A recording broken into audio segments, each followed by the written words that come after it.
Tatlo kaming nagpakadalubhasa sa sagradong bantayan ng espada ng pagtanggal ng maraming taon. Ang aming lakas ng espada ay umabot na sa rurok pero hindi pa rin namin nasugatan kahit isang hibla ng kanyang buhok. Ang malaking demonyong ito ay wala ng katulad sa buong mundo. Kung hindi natin siya puksain ngayon, ang lahat ng nilalang sa mundo ay mapapanganib. Nakikita mo ba ang taong nakamaitim doon sa ibaba? Mahina nga siya, pero sapat na para sa iyong pagsasanay. Talo mo siya. Iyon na ang iyong aralin para sa araw na ito. Mahina ba talaga siya? Tingin ko sa tatlong iyon, parang hindi nila siya kayang talunin. Mas mahina ang tatlong iyon. Sige na, umalis ka na. Sige na. Sige na.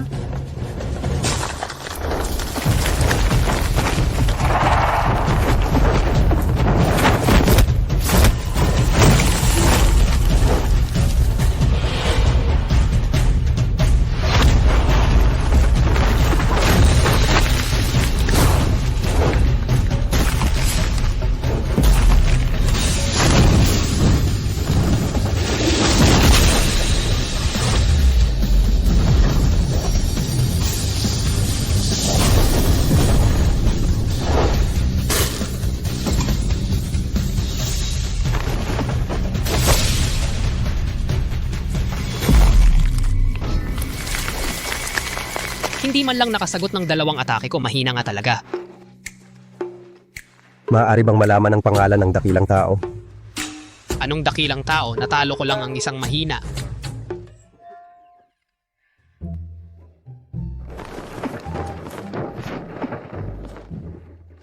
Sinabi pa niyang mahina ang malaking demonyo.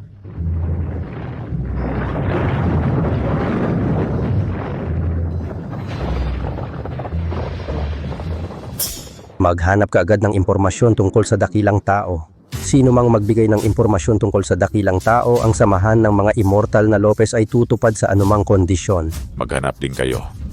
Kung sasali ang dakilang taong ito, lahat ng sikretong aklat ng sekta ng kabundukan, pwedeng pumili siya.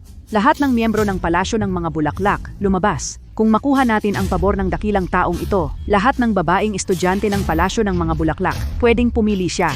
Upang maging magkasintahan sa landas ng pag-unlad. Kasama na ako.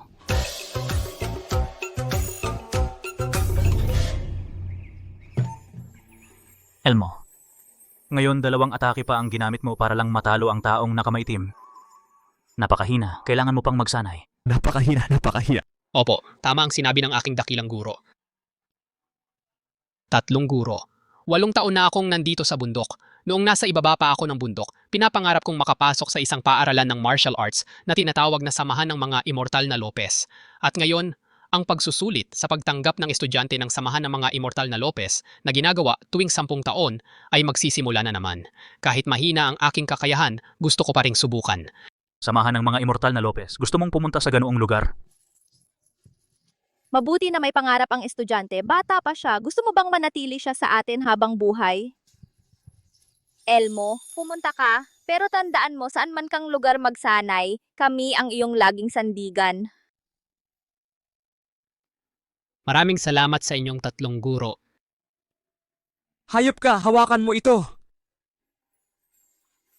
Isang sirang plakang jade lang ito, ah. Ay, ikaw. Ikaw talaga, mahalagang bagay ng iyong pangalawang guro ito. Ingatan mo ito. Sige, Elmo. Sige na.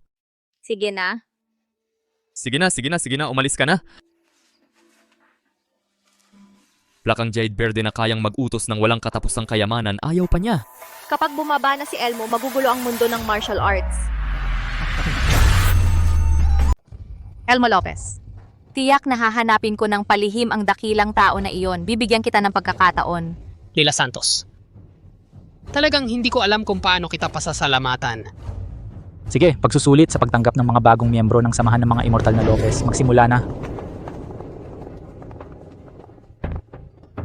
Unang pagsubok sa spiritual root. Kapag mas malakas ang liwanag na ibinubuga ng bola ng pagsubok, mas maganda ang spiritual root, mas mataas ang potensyal. Juan de Jesus, ano po ang sinasabi ninyo? Kung may isang tao na 30 anyos na bago sumali sa pagsubok, mataas ba ang potensyal niya o mababa ang potensyal niya? Sa landas ng pagsasanay, syempre mas maaga mong simulan, mas mabuti. Kung matanda ka na bago magsimulang magsanay, ang talento at potensyal ay lubhang bababa. Ano? Meron ba sa inyo na 30 anyos na? Meron siya nga, 35 taong gulang na. Tandaan mo ito, Sa hinaharap, ipagbabawal ang mga taong lampas 35 taong gulang. na sumali sa pagsusulit. Ikaw, huli na lang susubukan. Ako na.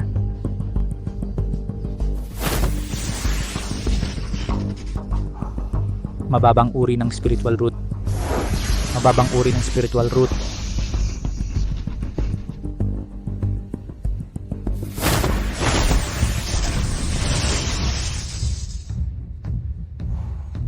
Katamtamang uri ng spiritual root. Isang grupo ng mga walang kwenta. Hayaan mo akong subukan.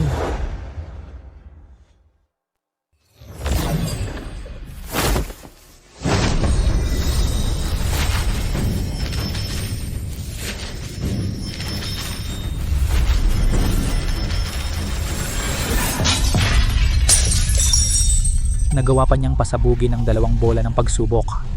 Ito ay mataas na uri ng spiritual root. Talagang walang hanggan ang kinabukasan niya. Maraming salamat, Juan de Jesus.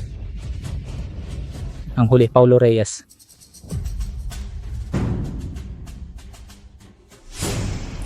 Probinsyano, mamaya titingnan ko ng mabuti.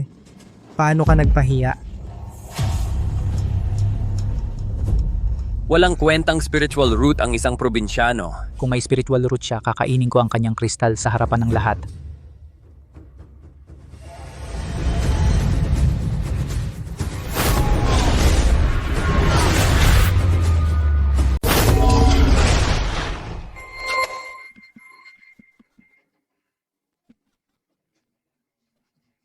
Walang bola na umilaw. Walang reaksyon ng test ball, walang spiritual roots. Taong napakahina ng talento. Ngayon lang ako nakakita ng ganyan. Paulo Reyes, walang spiritual roots, mababang klase. Ganito lang ang kakayahan. Nangahas pang sumali sa pagsusulit ng samahan ng mga immortal na Lopez.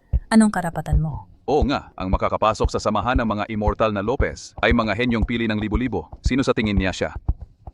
Talagang mahina pa rin ako. Nakakahiya ako sa aking 3 guro. Sabi ko na nga ba, itong probinsyano, walang background, walang spiritual power, at matanda na rin, wala ngang potential sa pag-aaral. Sa tingin ko, umalis ka na lang agad para hindi masayang ang oras ng lahat.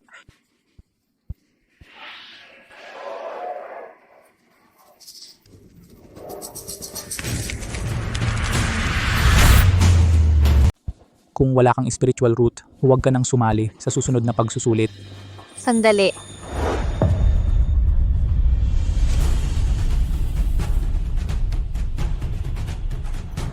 Tito Juan, sa lahat ng nakaraang pagsusulit ng samahan ng mga immortal na Lopez, wala pang naitalang pagpapaalis sa kalahok sa gitna ng pagsusulit. Kung sisirain mo ang patakaran at magalit ang punong guro, mahihirapan kang magpaliwanag. Paumanhin. Nabigo kita. Lila, ang walang kwentang ito, wala man lang spiritual root, hindi talaga pwedeng mag-cultivate. Pinagtanggol mo pa ang ganitong walang kwenta at sinagot si Ginoong Juan. Karapat dapat ba siya? Lila, ikaw ang pinakamagaling na babae sa samahan ng mga immortal na Lopez. Hindi kita pagtutuunan ng pansin. Pero bilang iyong tito, babalaan kita. Ikaw at si Javier ay pinagkasundo ng mga magulang at may kasunduan na huwag kang makisalamuha sa walang kwentang iyan. Baka masayang lang ang kinabukasan mo. Baka masayang lang ang kinabukasan mo. Kung hindi dahil kay Elmo, noon patay na ako. Sa puso ko, napakabuti ni Elmo. Tito Juan, maging dahil man ito sa aking pakiusap o sa patakaran ng samahan, pahintulutan mo si Paulo Reyes na ipagpatuloy ang pagsusulit. Ang susunod na spiritual power test.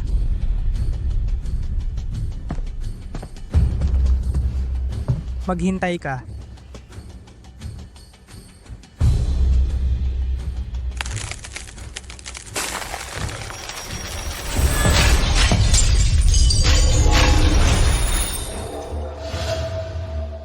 Ngayon ay araw ng pagsusulit para sa mga bagong miyembro ng samahan natin. Ano naman ngayon? May lumitaw na napakagaling na henyo. Ang soul mark na iniwan ko sa test ball ay nasira. Ilan ang nasira? Lahat.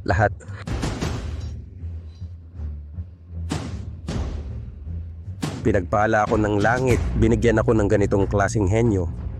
Kailangan kong bumalik agad sa samahan. Ganitong klaseng henyo, kaya mo bang turuan lahat? Baka naman. Ipasa mo na lang sa akin. Sa akin na lang. Umalis kayo. Huwag ninyo akong agawan.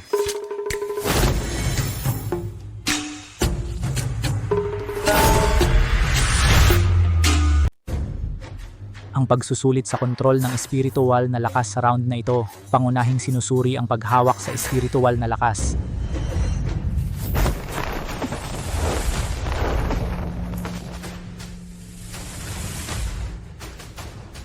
Kontrolin ninyo ang inyong espiritual na lakas at atakihin ang Dong Huang Bell. Batay sa lakas ng tunog na ilalabas nito, ay masusukat ang kalidad ng inyong lakas. Ang Dong Huang Bell pala. Ano ang espesyal sa kampanang ito? Isa ito sa 3 sinaunang banal na sandata. Ang Dong Huang Bell, ang makapagpapatingin nito, ay maaaring isang makapangyarihang tao sa kasalukuyan o kaya'y isang bihirang henyo sa pagpapalakas. Kahit na ang 10 pinuno ng samahan ng mga immortal na Lopez ay nagtulungan sa isang atake, saka lang nila napaingay ang kampanang ito at napakahina lang ng tunog na lumabas. Ang ilan sa atin ay wala namang spiritual root, malamang wala ring spiritual na lakas. Sa tingin ko, hindi mo na kailangang sumailalim sa pagsusulit. Ako na.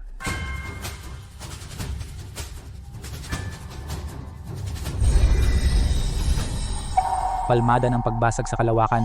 Ang teknik na ito ay may tiyak na pangangailangan pagdating sa pagkokontrol ng espiritual na enerhiya. Gayunpaman, mababa ang espiritual na lakas. Katamtaman ng espiritual na lakas.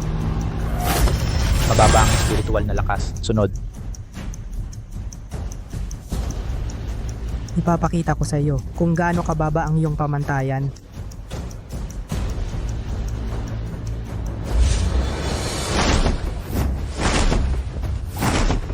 Mataas na antas ng Salamanca, libong kamay na ulap. Sa murang edad ni Marco Valdez, talagang kahanga-hanga ang kanyang talento. Ito ba ang tinatawag na mataas na antas ng Salamanca? Bakit napakahina nito?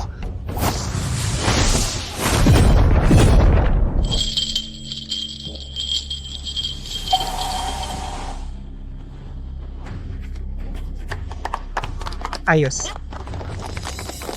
Ang galing, magaling. Malinaw at malakas ang tunog na ito. Ang espiritual na lakas ay maaaring ituring na pang-itaas na uri. Pabish! Ganito kahina, pangitaas na uri rin ba ng espiritual na lakas? Gusto mo pa bang subukan? Hayaan mo siyang sumubok. Gusto kong makita ng mabuti kung paano siya mapapahiya. Sige, subukan ko. Kuya Elmo, naniniwala ako sa iyo.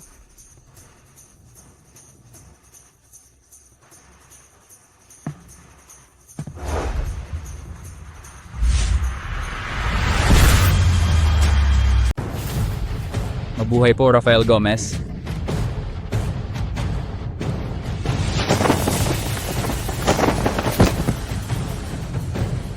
Tio, Fan, maganda ang ipinakita mo sa unang 2 pagsubok.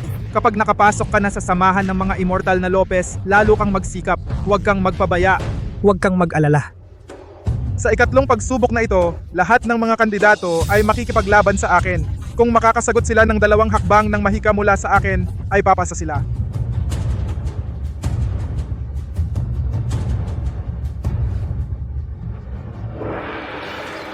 Tio, si Bianca Santos ang napili kong maging kasama. Yung probinsyanong yon naglakas loob pang makipag-agawan sa akin, kaya sa susunod na laban, nais kong ipagkatiwala sa inyo na siya'y... Mamaya papatayin ko siya sa isang sampal. Eto, hindi kaya magdulot ng problema sa inyo? Ako ang paboritong estudyante ng punong guro. Maliban sa kanya, ako ang pinakamakapangyarihan. Ang pagpatay sa isang probinsyanong tulad niya ay parang pagpapatay lang ng langaw.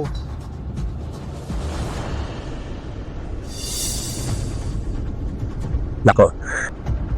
Nakalimutan ko. Ang ikatlong bahagi ng pagsusulit ay pakikipaglaban sa aking estudyante na si Rafael Gomez sa labanan. Ang iyong minamahal na estudyante na si Rafael Gomez pala. Huwag kang mag-alala, marunong siyang magpigil. Hindi niya sasaktan ang henyong iyon. Ang kinakatakot ko, baka ang henyo ang hindi marunong magpigil. Baka sa isang sampal lang ay mapatay niya si Rafael Gomez. Kailangan mong magmadali. Baka maagapan mo pang mailigtas ang buhay ni Rafael Gomez. Bilis, bilis, bilis!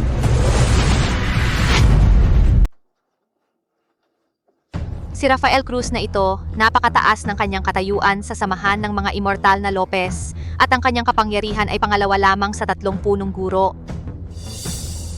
Sa kanyang mga kamay, siguradong hindi ako tatagal ng 2 galaw. Hintayin muna natin at tingnan. Ang samahan ng mga immortal na Lopez ay hindi basta-basta pinapasukan ng kahit sino. Ang dahilan kung bakit itinatag ang labanang ito ay para matanggal ang mga tamad na gustong makalusot ng walang hirap. Sino ang mauuna?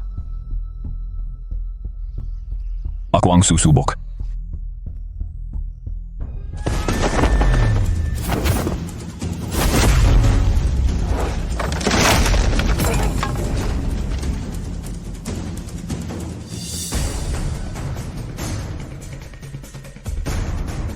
Isa siya sa top 3 na magaling pero hindi pa rin umabot sa unang mahikang gagamitin ni Rafael Cruz. Ang lakas naman ni Rafael Cruz. Wala talaga tayong pagkakataon. Ako na.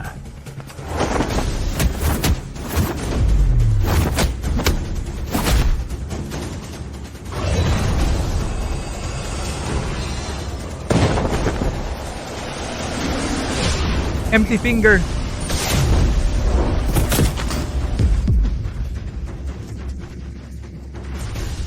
Ano pang hinihintay mo? Umalis ka na.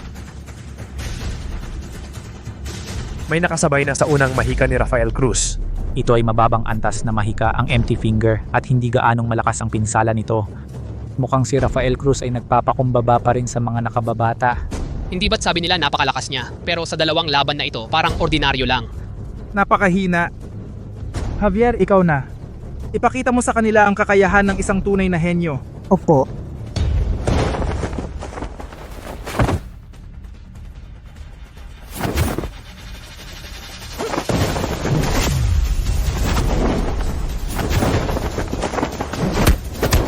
Ang kakayahan ni Javier Cruz ay halos kapantay na ng mga pangunahing estudyante ng samahan.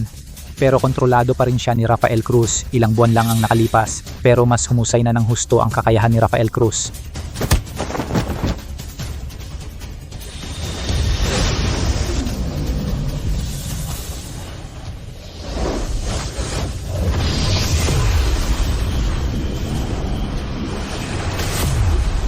Ang Rebirth Palm ay isang mid-level na mahika na may malakas na kapangyarihang panlaban. Mas tumaas na ang antas ng pagsusulit ni Rafael Cruz.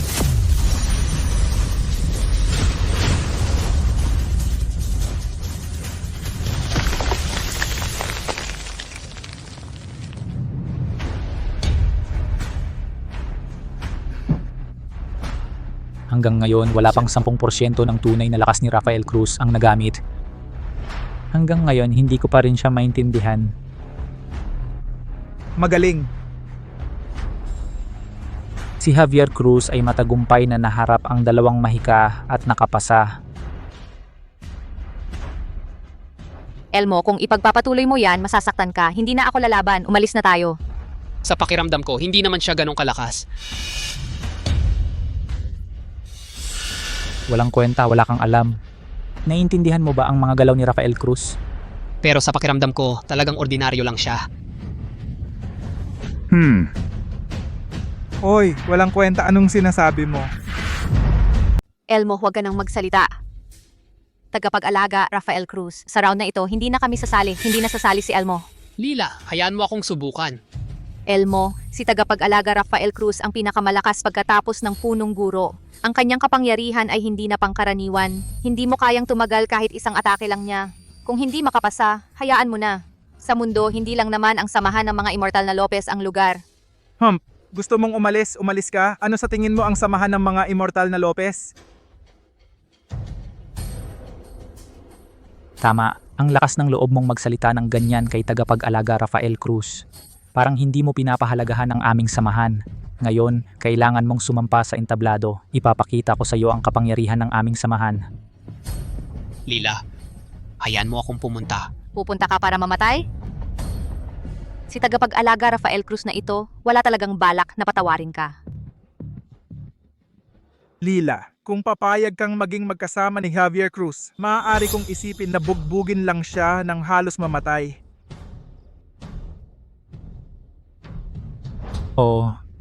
Lila, kung ikaw at si Javier Cruz ay magiging magkasama, ang pamilya Santos ninyo sa hinaharap ay tataas ang estado ninyo. At sa parehong pagkakataon, maililigtas mo pa ang buhay nitong walang kwenta.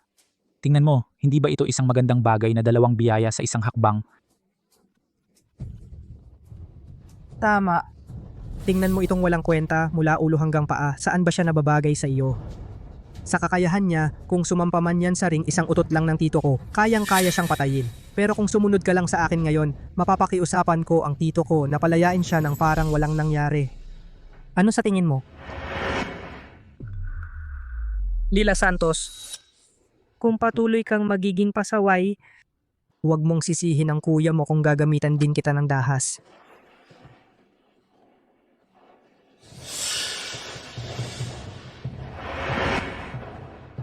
Maglakas loob ka!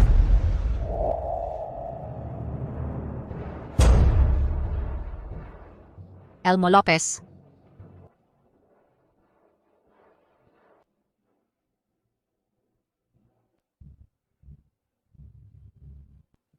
Kahit mamatay ako ngayon, hindi ninyo magagalaw kahit isang buhok ni Lila. Elmo Lopez, bumaba ka na? May tapang ka. Sayang lang.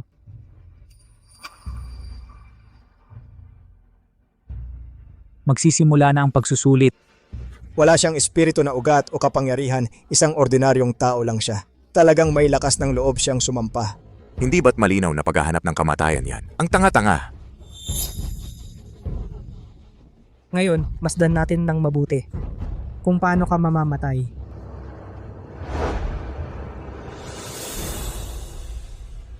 Gago, handa ka nang mamatay. Elmo Lopez, tumakbo ka na. Takbo, nasa ibabaw na siya ng ring, wala na siyang magagawa.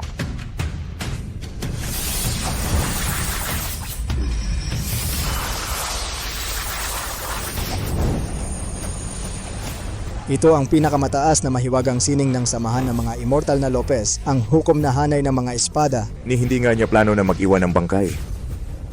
Sa isang atake ko lang, mawawasak ka ng tuluyan. Ito ang kapalit ng pagpapagalit sa akin. Ganito lang? Tinatawag ninyong pinakamataas na banal na sining ang ganitong klaseng basurang teknik? Anong sinabi mo, kayabangan? Mamatay ka.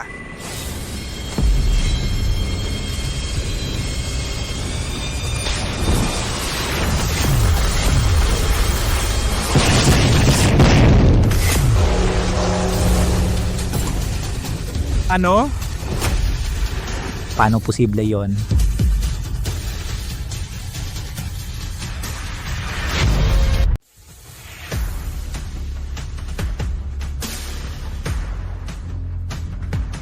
Paano ito nangyari? Pinakamataas na mahikang pang-immortal, hukom ng espada, ganun-ganun na lang niya nasira.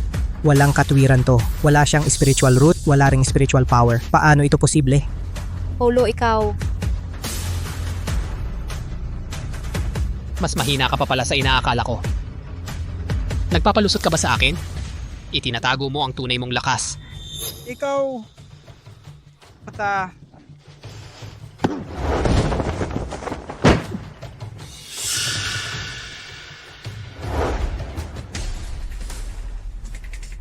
Palang si Rafael Cruz ang nagpapalusot sa kanya. Mabait pa rin pala si Rafael Cruz. Hindi seryosong lumaban kung hindi matagal nang namatay si Paulo.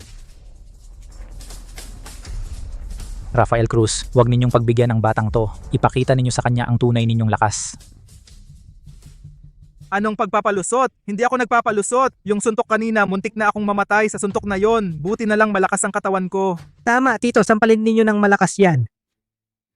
Buisit, maraming tao ang nanonood, hindi pwedeng mapahiya. Bata, dahil wala kang spiritual root, walang spiritual energy, kaya nagpahinuhod ako. Ngayon, bibigyan kita ng isang pagkakataon. Umalis ka na agad. Kung hindi, sa susunod kong atake, siguradong mamamatay ka. Talagang nagpapalusot ka sa akin, pero hindi ko kailangan yon. Hindi pa man dumadating ang suntok na ito, huminto ang daloy ng enerhiya sa buong katawan ko. Hindi ako makagalaw. Kung tinamaan ako ng suntok na ito, baka mawala na lang ako nang walang natira. saan galing ang halimaw na ito? Bakit hindi ko ito narinig? Tigil!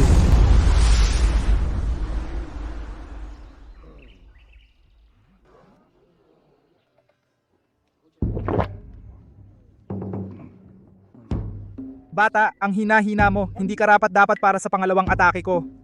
Ha? Ano? Kahit na mahawakan mo ang pangalawang atake ko, hindi ka pa rin makakapasok sa samahan ng mga immortal na Lopez. Bakit? Ang pagsusulit sa pagpasok ay sumusukat sa kabuuang kakayahan. Nasa pinakababa ka sa unang 2 round. Kahit na swertehin ka at mahawakan mo ang 2 atake ni Rafael Cruz, pero ang kabuuang ranking mo ay nasa likod pa rin. Kaya, ang nakapasa sa pagsusulit na ito ay ang nangunguna sa kabuuang ranking, si Marco Valdez.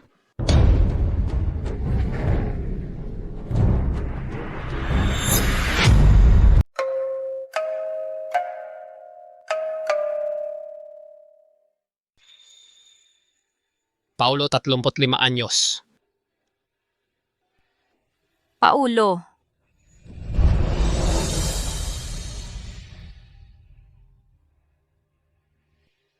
Lila, bakit ka nandito? Pagkaraan ng 8 taon, nakita ko na rin sa wakas. Noon, pangarap mo talaga ang pumasok sa samahan ng mga immortal na Lopez. Kaya't narito ako, naghihintay sa iyo. Lila, Sabi ko nga, Lila, bakit pa ulit-ulit mo akong tinatanggihan? Akala ko ba naghihintay ka sa isang probinsyanong tulad mo?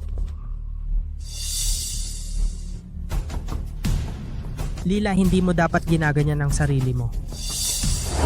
Paulo. Siya ang bunso sa pamilya ng mga mandirigma ang mga tang. Malakas ang koneksyon niya sa samahan ng mga immortal na Lopez. Hayaan mo na.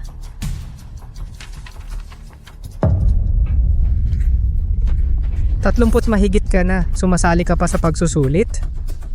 Hindi mo ba alam na kapag lampas 30 anyos ang isang tao, bumababa ang epekto ng pagsasanay, lalo na 35 anyos ka na? Ano pa ang pinagsasasanay mo?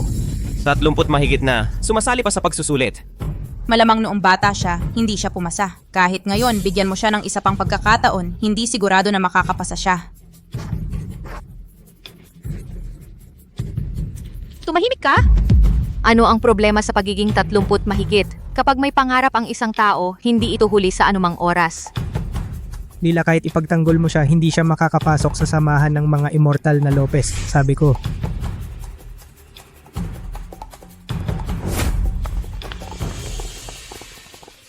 Paulo. Ngayon, 2 teknik lang ang ginamit mo para matalo ang taong nakapulang damit. Napakahina. Tama siya. Maaring hindi ako makapasa sa pagsusulit. Huwag mong sabihin iyan. Naniniwala ako na makakaya mo.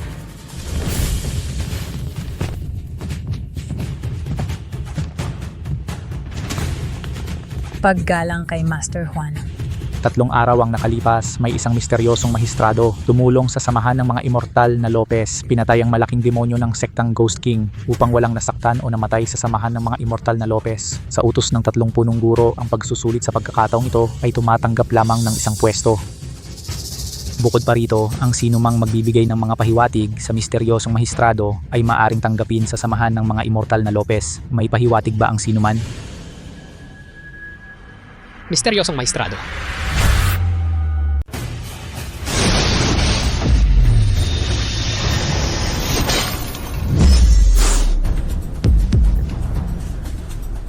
Ang aking pangunahing banal na sandata, ang kampanang Dong Huang ay nasira. Ang kaluluwa o tatak sa loob ng kampanang Dong Huang ay nabasag din. Hindi ba yon ang mahalagang kayamanan ng inyong samahan ng mga immortal na Lopez? Paano ito nabasag? May hindi ka alam. Ang aming ikalawang pagsusulit ay ang pagtama sa kampanang Dong Huang. Kung mas malakas ang tunog, mas malakas ang espiritual na kapangyarihan. Pero hindi pa kailanman nangyari na tulad ngayon na nabasag ang kampanang Dong Huang. Sino ba yon? Nabasag pa niya ang kampanang Dong Huang. Malamang siya rin yung taong nakabasag ng espiritual na bolang iyon. Kung ang mga tagasuri na ito ay pinalayas ang ganoong henyo, kukunin ko ang buhay nila. Kukunin ko ang buhay nila. Ang mga tagasuri ng samahan ng mga immortal na Lopez, hindi ba't mga pangunahing estudyante mo mismo ang namamahala? Kung hindi nila ito makita, ang inyong samahan ng mga immortal na Lopez ay napakawalang kwenta. Kung hindi makita ng mga tao ninyo, hindi ako mag-aatubiling kunin ng aming palasyo ng mga bulaklak ang henyong ito. Ang aking sekta ng kabundukan ay masayang tatanggap din. Akin na ang henyong ito. Huwag kayong makikipag-agawan.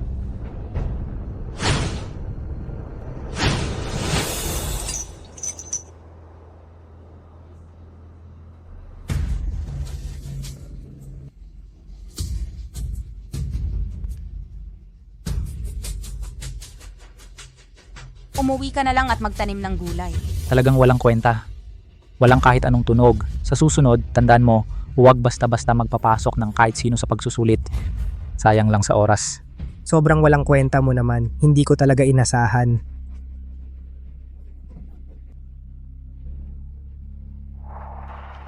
Lila, mas mabuti pang bumalik ako kay Guro at mag-aral pa ng 2 taon bago bumalik. Kuya Elmo, matagal ka nang nawala, ngayon ka lang bumalik. Hindi kita papayagang umalis. Tama. Anong alis-alis? Tapusin mo na. Nahiya ka na nga. Wala nang masihigit pa dyan.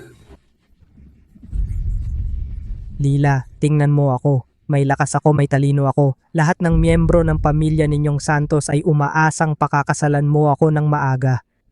Tungkol naman sa walang kwentang ito, hindi siya katumbas kahit ng isang buhok ko. Bakit mo pa sinasayang ang oras mo sa kanya? Basta't ikaw ay sumunod ka lang sa akin. Sa kapangyarihan ng pamilya namin na Cruz, garantiya ko na magkakaroon ka ng lahat ng gusto mo, parang hangin at ulan na madaling makuha. Pag sinabi kong umalis ka, aalis ka ba? Ikaw... Laila, mukhang talagang malalim ang pagmamahal mo sa walang kwentang ito, mabuti. Sa susunod na pagsubok, panoorin mong mabuti kung paano siya mamamatay. Sige. Ikatlong pagsubok, malugod naming inaanyayahan ng taga-suri, si Rafael Cruz.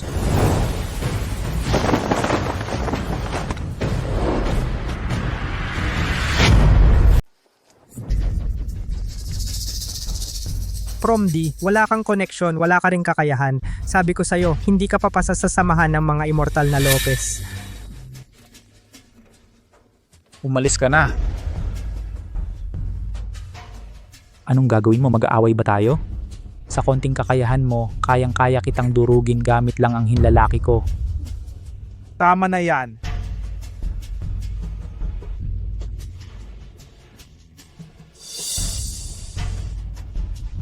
Anak, ganito talaga ang patakaran ng pagsusulit. Umuwi ka na lang.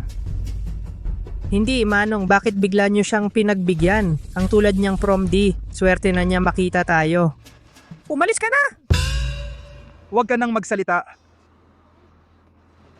Kuya Elmo, umalis ka na. Bumalik ka pagkalipas ng 5 taon. Maghihintay ako dito para sa'yo. Lila, mahina ako. Wala akong kakayahan. Nabigo kita. Huwag mo na akong hintayin. Hindi ako karapat-dapat sa'yo.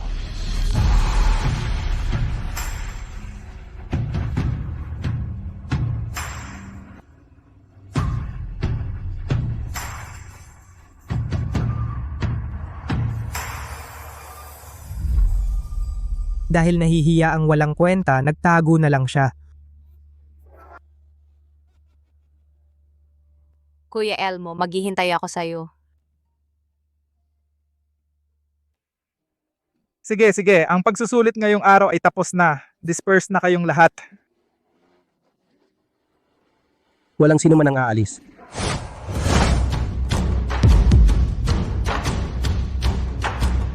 Mabuhay po punong guro.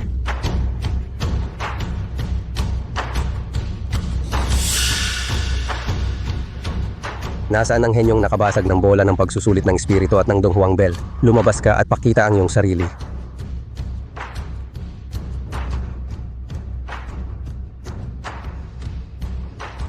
Sino ang nanguna sa pagsusulit na ito? Ayon po sa ulat po ng guro, si Marco Valdez po. Ako po yun, Guro. Hindi siya. Guro, Ang nanguna ay si Marco Valdez ng pamilyang Valdez. Sila. Wala namang kakayahan ng mga yon. Narito na ang lahat ng kumuha ng pagsusulit. Nandito na silang lahat. Nandito na. May isang tao na wala. Sino yon? Ang pangalan niya ay Paulo Reyes. Kung wala sa mga naririto ang gumawa, di si Paulo Reyes na yon ang may gawa. Nasaan si Paulo Reyes? Ipagpaumanhin po, punong guro. Ang Paulo Reyes na ito ay walang espiritual na ugat. Walang kahit anong espiritu. Ito ang pinakamahinang talento na nakita ko sa buhay ko. Ang ganitong basura, naglakas loob pa siyang sumali sa pagsusulit para makapasok. Ito ay isang malaking paghamak sa ating samahan ng mga immortal na Lopez. na kami ni Rafael Gomez ay pinaalis na siya. Ano? Pinaalis ninyo siya? Guro, pakihinahon po. Bulag ba kayo? Kung basura si Paulo Reyes, edi kayong lahat ay mas walang kwenta pa kaysa basura. Rafael Gomez, sayang ang mga tao na ginugol ko sa pagtuturo sa'yo. Paano ka naging walang mata para makilala ang isang henyo? Sa aso ba napunta ang lahat ng itinuro ko? At ikaw, naroon ang isang hiyas, hindi mo pa nakilala. Kung makaligtaan natin ang isang henyong tulad ni Paulo Reyes, kahit patayin kita, hindi pa rin mawawala ang galit ko. Husay. Patawarin po ninyo ako, punong guro. Patawarin po ninyo ako, punong guro. Ano bang hinihintay ninyo? Hanapin ninyo. Kunin ninyo si Paulo at iharap sa akin ng may buong paggalang. Kung hindi ninyo maharap si Paulo, dalhin ninyo ang inyong mga ulo. Opo. Pupunta na po ako. Pupunta na po ako.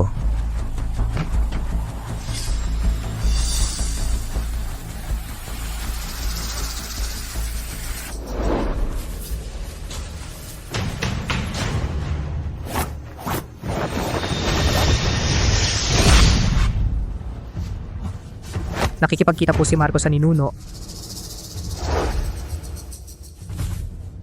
Marco, sinabi ko na, huwag mo akong tatawagin maliban kung may malaking sakuna sa pamilya. Huwag mo akong tatawagin. Ninuno, ang karapatan kong sumali sa samahan ng mga immortal na Lopez ay maaagaw ng isang probinsyanong hamak. Para sa pamilya nating Valdez, malaking kawalan ito. Nakikiusap po ako, patayin ninyo siya. Kung makakasali ako sa samahan ng mga immortal na Lopez, tiyak na magagawa kong pamunuan ang pamilyang Valdez upang manatiling dakila sa libu-libong taon. Ganito lang kaliit ang problema? Kaya't nakikiusap po ako sa inyo, Ninuno, para sa aming pamilyang Valdez, ipaghiganti ninyo po kami. Isang hamak na walang kwenta lang. Ako, sa isang pitik ng daliri ay kayang puksain ang kanyang kaluluwa at katawan.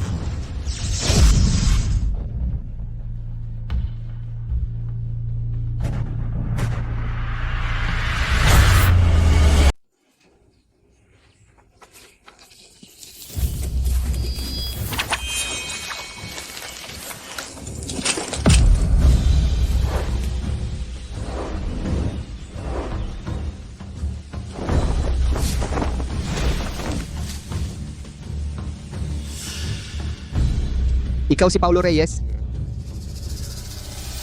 Sino ka? Mamamatay ka na. Wala nang dapat itanong pa. Paulo, mababangga ka.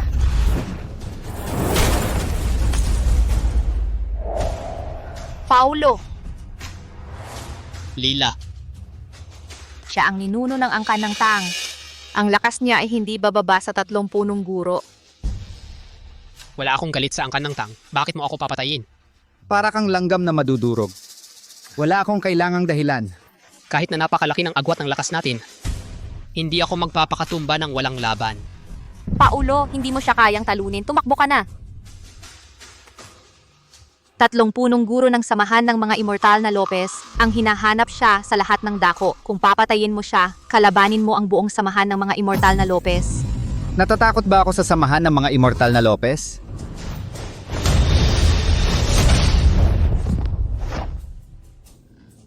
Paulo, hindi kita kayang iligtas. Tumakbo ka na. Tumakbo ka na. Lila. Lila.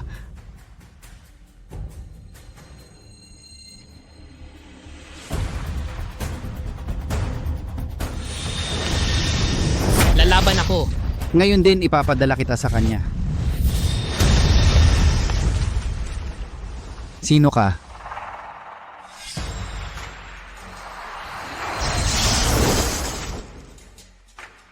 Ang aking estudyante ang lakas ng loob mong galawin? Gusto mong mamatay?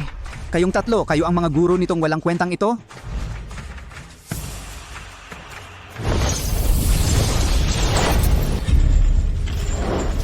Nag-aral ng ganitong walang kwentang estudyante? Malamang kasing walang kwenta mo rin. Kikilos lang ako ng bahagya at mawawala na ang buhay mo. Pangatlong guro. Huwag mong galawin ang aking guro. Ako ang kalabanin mo. Sige, gawin mo na. Patayin mo siya. Ako na ang magiging anak mo. Isa na namang naghahanap ng kamatayan. Mayroon pa palang talagang gustong mamatay.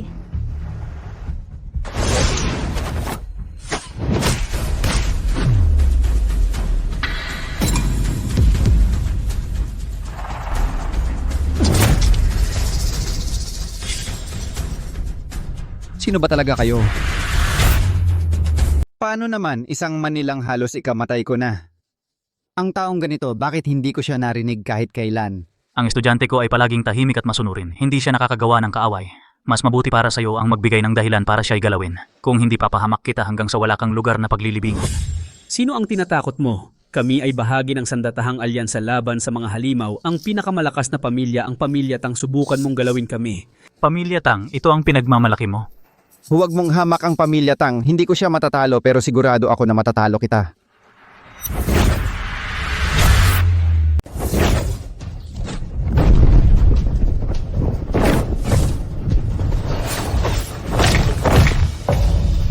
Ano? Napakahina.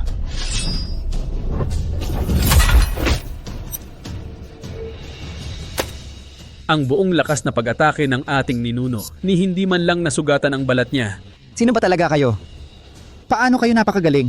Hindi mo na kailangang malaman.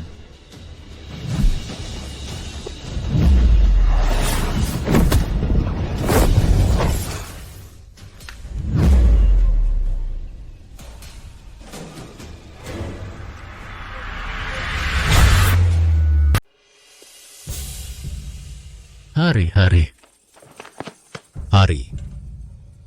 Yung nasa tabak na may dalawang talim sa langit at impyerno, nagliwanag ang marka ng kaluluwa. Lumitaw na ang iyong panganay na kapatid.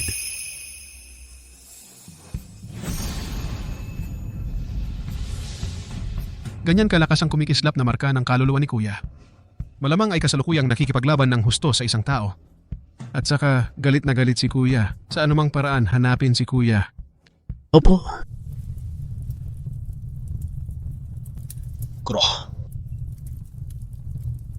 Kuya Elmo. Lila,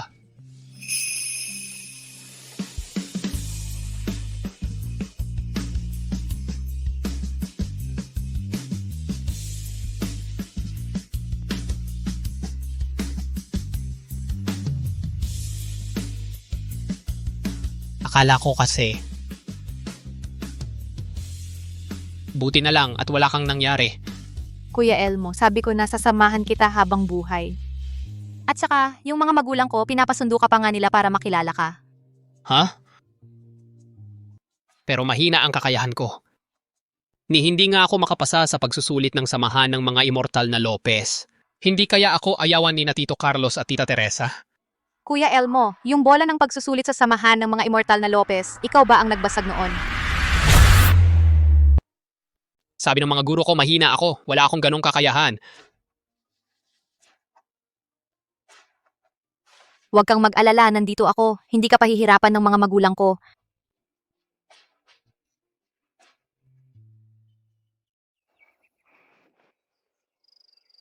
Hayop ka. Talagang pupunta ka sa pamilya Chin?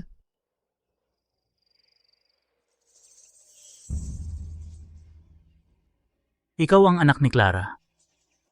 Ang laki-laki mo na. Ginoo, kilala mo ang nanay ko? Nagkakilala kami noon. Umalis na kayo. Ingat kayo sa biyahe.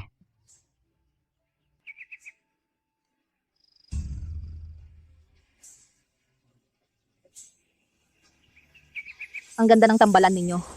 Ang takot ko lang, baka matulad kayo sa iba. Kuya, medyo nag-aalala ako.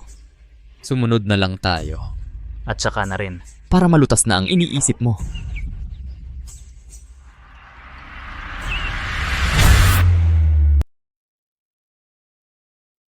Tatay. Nanay, tito, tita. Siya si Kuya Paulo Reyes. Noong bata pa ako at nagpa-practice sa labas, marami siyang naitulong sa akin. Narinig ko na sa pagsusulit ng samahan ng mga immortal na Lopez, wala kang nakitang ugat ng espiritu, wala ka ring nakitang lakas ng espiritu. Oo, kahit mahina ako ngayon, pero patuloy akong nag-aaral sa aking 3 guro nagsusumikap sa pagsasanay. Balang araw, magiging malakas din ako. Ang iyong 3 guro na kayang magturo ng estudyanteng tulad mo, malamang ang kanilang kakayahan ay halos kasing galing lang siguro ng aming mga katulong sa pamilya Santos. Tatay. Ang kakayahan ng aking 3 guro hindi ko alam, pero mabubuting tao sila. Nakikita kong ikaw ay mabait at simple. Malamang ang iyong mga guro ay mababait at mapagmahal na tao din. Kung may pagkakataon, maaari silang makilala. Anong makikilala?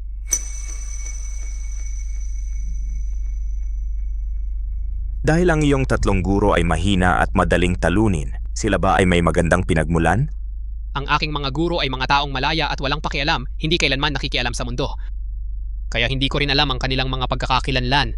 Kaya wala silang pinagmulan. Ang iyong tatlong guro walang pinagmulan at walang kakayahan. At ikaw, wala kang ugat ng espiritu, walang kinabukasan. Kaya sabihin mo, karapat dapat ka ba sa aking anak na babae? Tigil na, Tay. Tumahimik ka. Dahil dito lang, walang pinag-aralan, walang kakayahan, hinahamon mo si Marco Valdez, ang pamilya Valdez. Ay isa sa mga nangungunang pamilya sa Sandatahang Alyansa. Tinanggihan mo ang pamilya Valdez. Tinanggihan mo ang pagkakataon ng pamilya Santos na umangat ng husto. Kahit hindi kami isang napakayamang pamilya, sa Sandatahang Alyansa, may pwesto pa rin kami. Kung magiging magkasama sina Lila at Marco, karangalan yan para sa pamilya Santos. Pero kung siya ang makakasama mo, kahihiyan yan para sa amin. Carlos, kahit mayaman ang pamilya Valdez, hindi magkasundo si Lila at Marco, hindi siya magiging masaya roon. Kung ihahambing sa pag-unlad ng pamilya natin, ano ba ang halaga ng kaligayahan niya? Lila. Isang lalaki na walang pinag-aralan, walang kakayahan, natural, wala siyang karapatan na umibig. Sisiin mo ang sarili mo. Tama. Napakaganda ng sinabi mo. Ginoong Valdez.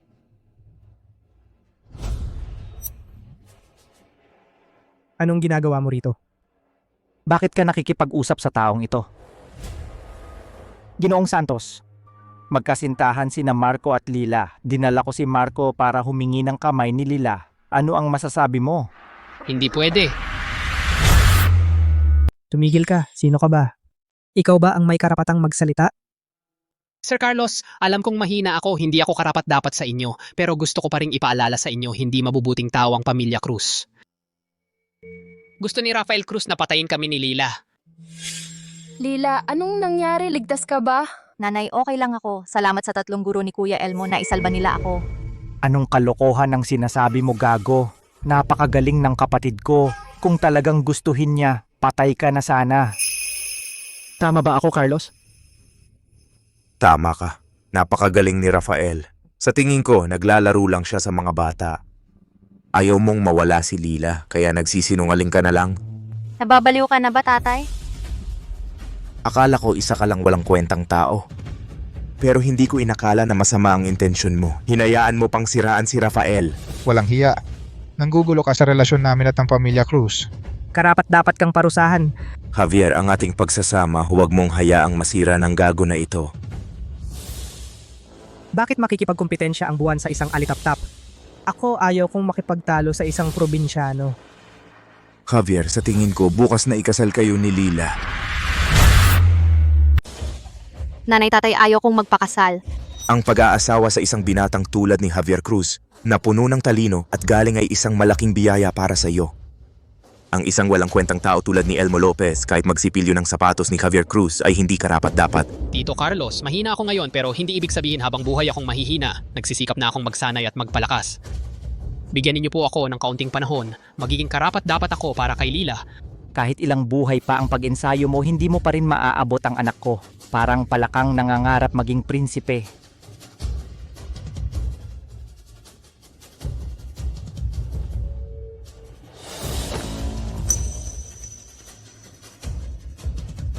Tito Carlos, pakiusap. Bigyan ninyo ako ng panahon. Bigyan ninyo ako ng panahon, magiging napakalakas ko talaga. Kahit pa hindi ka maging isang basura sa hinaharap ang iyong pinagmulan at ang kang kinabibilangan, ay hindi pantay kahit sa isang hibla ng buhok ni Javier Cruz. Umalis ka na. Narinig mo ba, probinsyano? Umalis ka na nga. Sino ang nagsabing hindi siya karapat-dapat? Sino yan?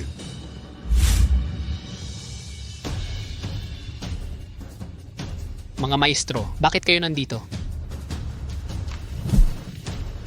Hindi ba't natatakot kami na matulad ka sa iba?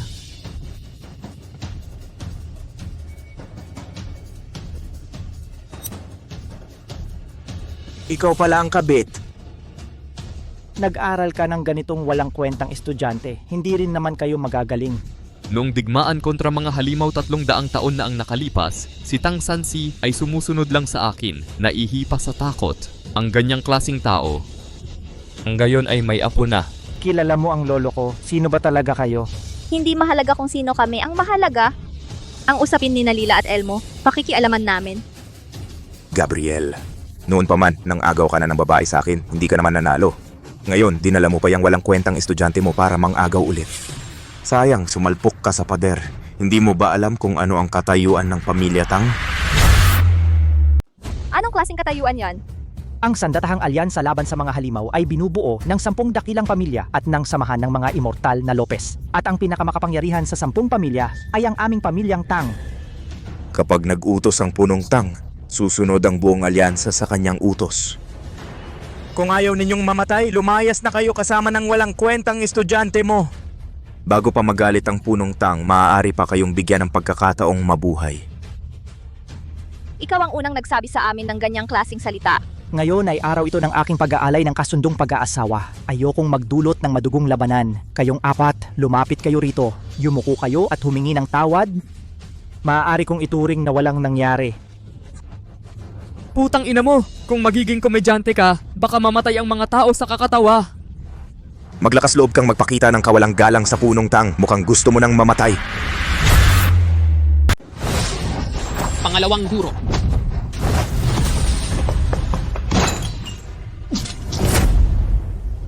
Ikaw. Hindi ito posible. Ngayon ipapatawad ko ang buhay mong aso. Magpahinga ka 100 taon at wala na itong problema. 100 taon.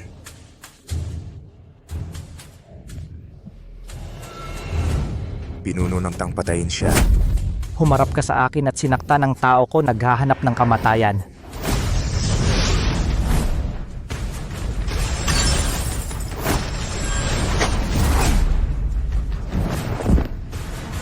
Papa, Pinuno ng Tang.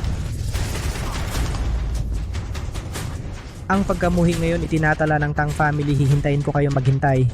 Umalis. Ano ba talaga ang pinanggalingan ninyo? Sinabi ko hindi mahalaga kung sino kami. Ngayon, Lila Santos at Elmo Lopez, maaari silang magsama. Ngayon, sina Lila at Elmo, pwede na bang magkasama? Huwag kang mag-asa. Elias, dapat alam mo ang konsepto ng pagkakapantay-pantay sa estado, di ba? Noon, hindi ba't may relasyon ka kay Clara? Dahil lang mababa ang estado mo, hindi ka karapat dapat sa kanya kaya siya ay napunta sa akin. Ang estudyante mong ito katulad mo siya, walang angkan o background, hindi siya karapat dapat. Kung hindi magkapantay ang estado, hindi na ba pwedeng magkatuluyan? Siyempre, mas alam mo yan kaysa kanino man. Noon, hindi mo nahabol si Clara. Masakit yon para sa'yo, di ba?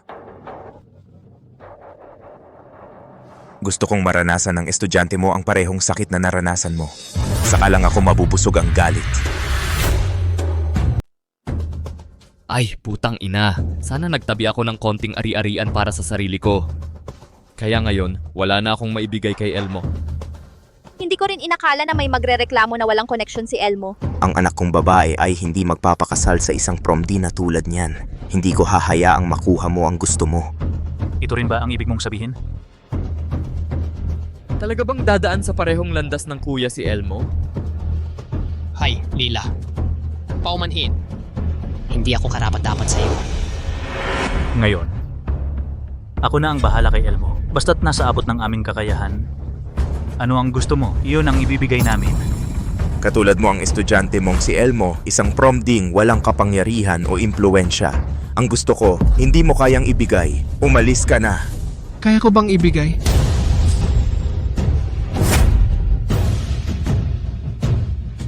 Nakikita ko ang hari. Kapatid, kumusta ka na? Paano mo ako nakita? Nang magliwanag ang tabak na may 2 talim sa langit at impyerno, alam ko na nagbalik ka na, kuya. Ginoong Santos, sa usapin ng antas, si Paulo Reyes ay parang pamangkin ko sa turo. Ang dote niya, ako na ang bahalang magbigay bilang kanyang tiyuhin. Ano ang gusto mo? Sabihin mo lang, sa tingin ko kaya kong ibigay. Hindi ko akalain na may ganyang koneksyon ka pala. Mahal na hari, tungkol sa buhay na pag-ibig ng aking anak na babae, pahintulutan mo kaming mag-usap muna ng sandali.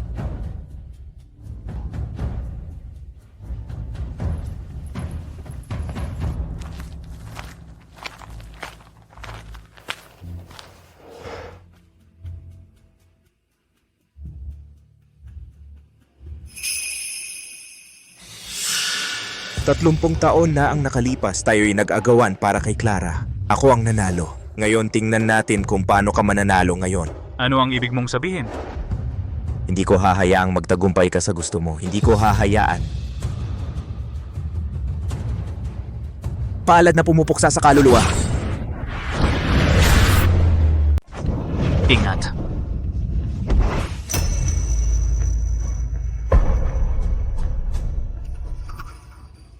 Lila. Lila. Lila, anak ko! Lila. Mamatay ka na!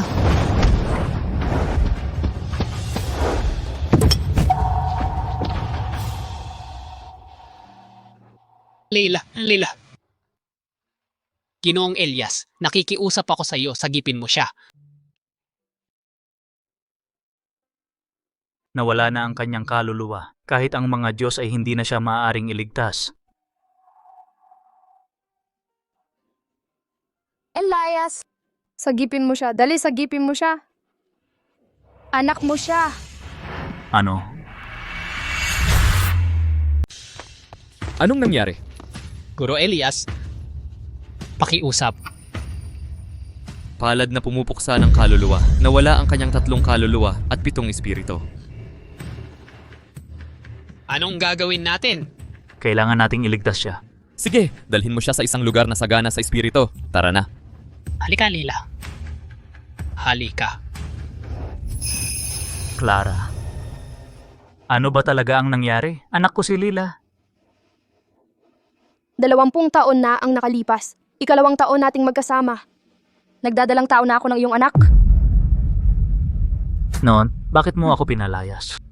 Noon, ang aming pamilyang Ning ay napinsala ng husto sa dakilang digmaan laban sa mga halimaw. Malaki ang naging pinsala. Bumagsak ang kapangyarihan ng aming angkan. Gusto ng mga nakatatanda sa angkan na magpakasal ako sa pamilyang Santos upang muling buhayin ang karangalan ng pamilyang Ning. Pero, ang ating relasyon ay nalaman ng mga matatanda sa angkan. Pinilit nila akong putulin ang lahat ng ugnayan sa iyo. Kung hindi, papatayin ka nila. Kaya, napilitan akong pinalayas ka Ano? Ano? para mawala ang pag-asa mo. Kaya sinabi ko na nagdadalang tao ako ng anak ni Antonio. Pero ang totoo, ang batang yun, Tigbalyo. Ang batang yun iyong anak, si Lila Santos. Ganun pala. Clara, ang hirap ng mga taong iyon para sa'yo. Nang paalisin kita, patuloy kitang hinanap pero parang nawala ka sa mundo. Wala akong narinig na balita. Akala ko galit ka sa akin. Mula noon, nagtago na lang ako. Hanggang sa nakilala ko ang 2 matalik kong kaibigan. Kasalanan ko lahat. Nung digmaan laban sa mga halimaw, para hindi magalit sa akin ang mga halimaw at sa maharlikang angkan ng dayan kaya't itinago ko ang pagiging prinsipe ng kaharian. Kung sinabi ko lang noon, hindi sana nangyari ang mga ito. Ako ang may kasalanan. Tapos na yon, Gabriel. Sige na. Ang pinakamahalaga ngayon ay mailigtas ang ating anak na babae kung may mangyari sa kanya. Ayaw ko nang mabuhay. Hindi ko hahayaang may mangyari sa ating anak. Pangalawang guro, kumusta na si Lila? Ay nako. Ginamit ko na ang ritual na 9 Nether Soul Gathering upang maipon ang kanyang 3 kaluluwa at 7 espiritu at maibalik. Pero, para maibalik ang kanyang kaluluwa sa katawan, kailangan pa ng isang napakabihirang material sa mundo. Ano iyon? Ang bato ng banal na kaluluwa at buhay. Ang bato ng banal na kaluluwa at buhay na ito, nagmula ito sa isang hibla ng sinaunang hininga ng buhay na nahulog sa lupain ng Nine Nether at dumaan sa walang katapusang pagbabago sa loob ng mahabang panahon. Saka lamang ito nagkakristal bilang isang bagay na labag sa kalikasan. Ang bagay na ito, maaari mo itong matagpuan ng hindi inaasahan, ngunit hindi mo ito mapipilit. Wala rin ako nito. Ang ganitong uri ng napakabihirang kayamanan, 500 taon nang hindi lumilitaw. Lila, Tungkol sa ganitong uri ng mahiwagang bagay, ako ay may narinig na.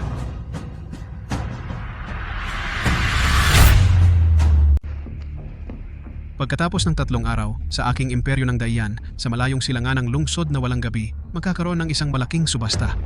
Ayon sa balita, lilitaw ang bato ng banal na kaluluwa at buhay. Ako na. Sandali lang, pamangking guro. Kuya, kamakailan, may mga halimaw na pinamumunuan ng malalaking halimaw ang lumitaw sa aming kanluran. Nagbabalak ulit ng isang pag-atake sa aming imperyo ng Dayan. Sa pagkakataong ito, ang aming maharlikang pamilya ng Dayan ay magsasamang lakas sa sandatahang alyansa laban sa mga halimaw. Nais kong anyayahan ang aking kuya na sumama sa akin pabalik sa palasyo ng pinuno ng bansa upang pag-usapan ang paglusob sa mga halimaw.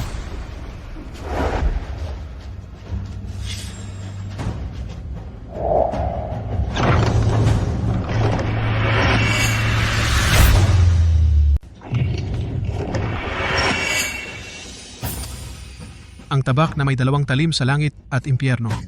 Ang pambansang sagisag ng dakong yan, walang katulad sa buong mundo. Sa palagay ko, ikaw lamang, na makakapagpakita ng pinakamalakas na kapangyarihan nito. Matandang kasama. Ang tabak na impyerno ay nawalan ng isang bahagi. Kung wala ang bato ng jade na may purple at ginto, mahirap itong ayusin. Swerte ang auction sa pagkakataon nito, mayroon din ng material na ito. Elmo, hawakan mo ito. Kapag pupunta ka sa palasyo ng pinuno ng bansa para hanapin ako, makakatipid ka ng maraming problema.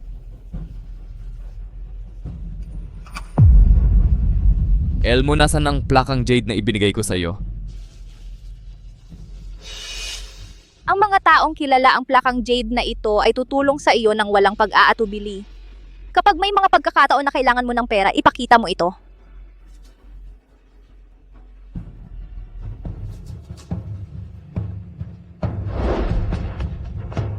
Dalawang matatanda. Ang plakang jade ay ang nasa alamat na makakapag-utos sa pinakamahusay na auction house sa buong mundo. Ang plakang jade berde ng talahan ng lahat ng bagay. Ang pagtingin sa plakang ito ay parang nakikita ang may-ari ng talahan. Ayon sa mga sabi-sabi, ang pagmamay-ari ng bagay na ito ay katumbas ng pagkakaroon ng walang hanggang kayamanan ng talahan ng lahat ng bagay. Kayong dalawa, hindi ba kayo ang matagal nang nawala may-ari ng talahan ng lahat ng bagay?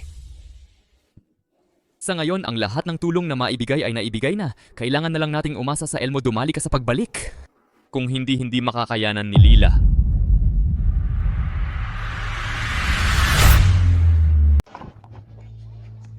Hoy, pwede bang magtanong saan ba ang auction? Hindi ko alam. Hoy, pwede bang magtanong saan ba ang auction sa lungsod na walang gabi? Hindi ko alam, umalis ka na. Pare, gusto mong pumunta sa auction, no? Oo. Tamang-tama, kami rin ng ate ko pupunta. Tulungan mo kaming magbuhat ng aming mga bagahe. Dadalhin ka namin. Talaga? Ito ang bayad mo. Hoy? Ang bigat naman ng bagaheng ito. Bakit hindi nyo ginagamit ang inyong kapangyarihan? Unang punta mo rito, no? Ang lungsod na walang gabi ay sakop ng talahan ng lahat ng bagay. Ang buong lungsod ay may ipinatong na barrier na nagbabawal ng magic. Walang sino man ang pwedeng gumamit ng mahika. Ito ay para maiwasan ang pagnanakaw at pagpatay pagkatapos ng auction. Naiintindihan mo? Akala ko mahina lang talaga ako. Palang naharang lang pala ang espiritual na lakas. Pare, ang mga taong makapangyarihan sa labas, kapag pumasok sa lungsod na walang gabi, nagiging ordinaryong tao lang. Ang talahan ng lahat ng bagay lang ang may pinakamalaking kapangyarihan.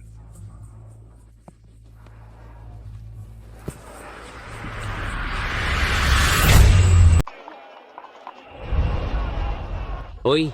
Hindi ba ito ang sandatahang alyansa laban sa mga halimaw? Ang 2 henyo ng pamilya Jiang. Tara, pasok kayo.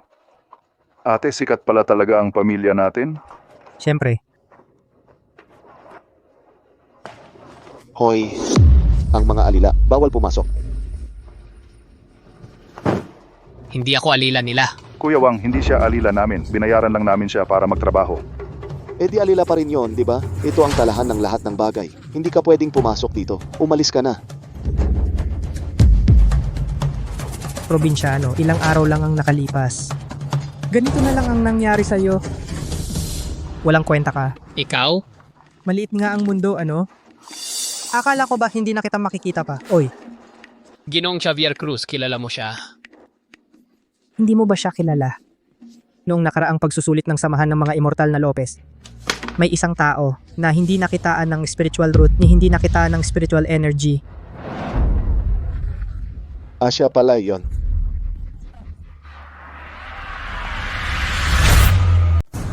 Javier, siya yung nakikipag-agawan sa'yo kay Lila Santos.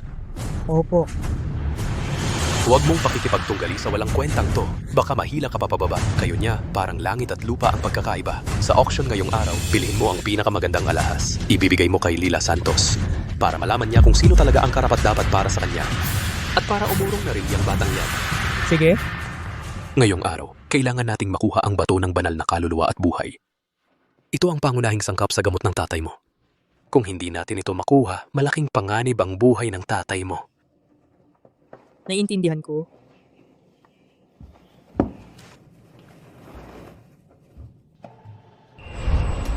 Kuya Wang, bigyan mo naman kami ng pabor. Bisita rin naman siya dito. Hindi mo siya papapasukin, hindi maganda yon, di ba? Anong gagawin ng tulad niya sa talahan ng lahat ng bagay? Una, dito man lang. Wala siyang pambili kahit isang alahas. Kahit na makabili siya, hindi naman siya makakapag-practice ng martial arts. Ano pa ang silbi? Huwag mo nang pakialaman yan. Sabihin mo na lang kung papapasukin mo ba kami o hindi. Mag-aaway ka pa. Gusto mo pa bang makipag-away? Sa labas ng lungsod, wala kang kwenta. Sa loob ng lungsod, hiwalay ang espiritu. Mas mababa ka pa sa isang ordinaryong tao. Sino ang kaya mong talunin?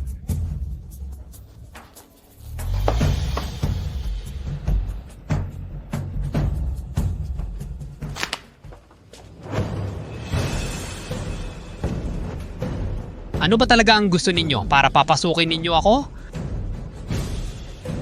Maraming tao ang nakatingin. Hayaan na lang siyang umurong kapag nahirapan. Kung malaman ng boss ang bagay na ito, tayo magkakaproblema. Basta makapasa ka sa aming pagsusuri ng assets. Papasukin ka. Kung hindi ka makapasa, dali-dali kang umalis. Huwag kang magpahiya dito. Kapag kailangan mo ng pera, ipakita mo ito. Ito lang ang meron ako. Suriin mo. Ito lang ang meron ako. Tingnan mo.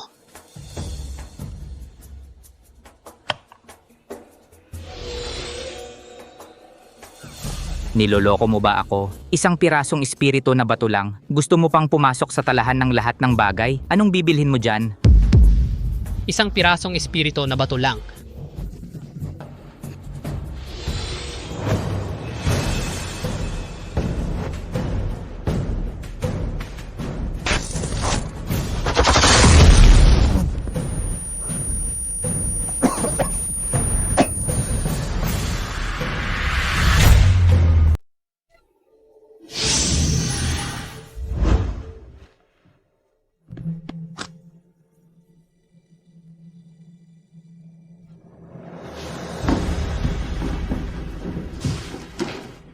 Miguel Mercado, ito ay plakang JD Verde ng amo. Nasa lungsod na walang gabi. Bumalik na ang amo. Bumalik na ang amo. Ilabas ang lahat ng tao at hanapin siya. Opo. Puta, unang beses ko to nakita na sumabog ang kahon ng Jade na pang-verify. Gaano karami kaya ang mga bato ng espiritu nito?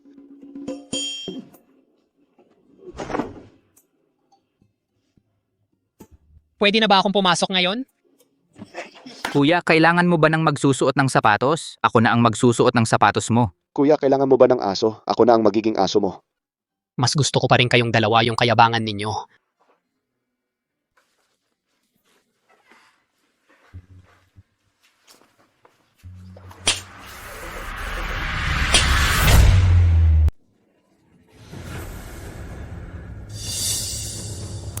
Paulo, ikaw, paano ka nakapasok?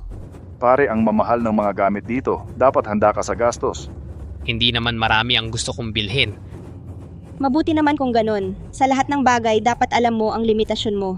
Ayos lang pare, kung sakaling makabili kami ng item sa auction at may matitira pang spirit stones, pwedeng ipahiram sa'yo. Salamat kung kailangan ko. Pwede rin kitang pagpahiramin.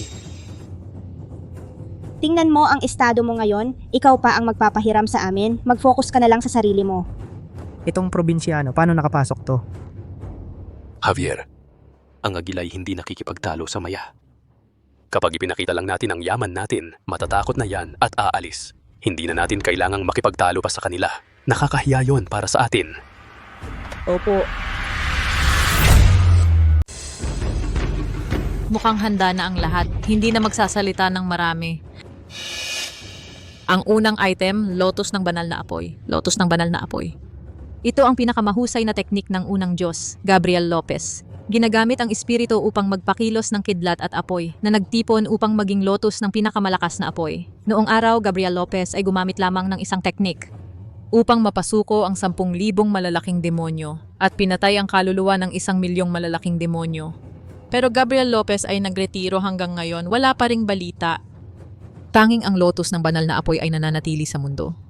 Ito ang teknik ng Gabriel. Gabriel ay tinuruan ako ng teknik na ito. Pero hindi ko pa ito ginamit. Ganun ba talaga ang lakas? Mga kaibigan, ang starting bid para sa lotus ng banal na apoy, 100 million ba to? Ang minimum increase ay 10 million.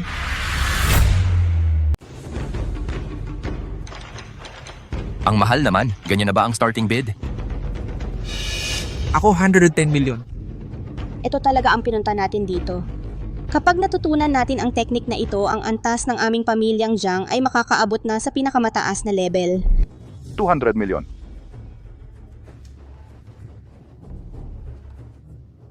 Ayoko nang magtaasan ng paisa-isa. Ako, 1 bilyong pisos. Si J. Javier Cruz pala ito. Ang lakas ng loob. 1 bilyon? Kaya lang ng pamilya Cruz ang ganyang halaga. Kailangan mo bang hiramin? Ikaw, wag na, hindi naman kayamanan ang pamilya mo, huwag ka nang makisali sa gulo. Labanan natin siya? 1.2 bilyong pisos. Ang alok, 1.2 bilyon mula kay Ji Jiang. May mas mataas pa ba, mga ginang at ginoo? Isang pambihirang forbidden technique ito. Bihira lang makakita ng ganito. At higit sa lahat, ito lamang ang natitirang spell na iniwan ni Elias Gomez. Kapag pinalampas mo ito, 3 bilyon? Ate, lahat ng ari-arian natin, 1.9 bilyon lang ang kabuuan. Talagang ginagamit ng pamilya Cruz ang kanilang kayamanan para gawin ang gusto nila. Wala tayong magagawa. Ganun talaga kapag malaki ang pera, magagawa mo ang gusto mo. sige 3 bilyong pisos unang tawag. Kung talagang gusto ninyo ang forbidden technique na ito, maaari akong magpahiram ng kaunti. Yang kaunting pera mo, hindi man lang sasapat yan. Ang tanong, gusto mo ba talaga itong forbidden technique o hindi? 3 bilyong pisos pangalawang tawag, 3 bilyong pisos pangatlo. 10 bilyon. Sino to? Bakit hindi ko pa nakita to? Mukhang mahirap tapos ganyan magtaas ng presyo. Anong ginagawa mo? 10 bilyon. Akala mo ba palengke ito? Kapag nagbid ka, kailangan mong bayaran. Siyempre, babayaran ko. Ikaw ang magbayad. Anong gagamitin mo para magbayad? Ito ay 10 bilyong spirit stones. Kahit ibenta natin ang angkan natin, hindi sasapat para dito. Huwag kang mag-alala. Alam ko ang ginagawa ko. Ay, probinsyano. Kung hindi mo kayang bayaran ang binid mo, buhay mo ang kapalit. Kaya ko bang bayaran o hindi? Hindi mo na kailangang mag-alala. Marco, bilisan mo magtaas ka ng bid. Bilisan mo, bilhin mo na. Hindi namin kayang maglabas ng ganyang kalaki. sige, edi sasabayan kita. 12 bilyon. Basta gusto mong gumastos para mabawi ito. 15 bilyon.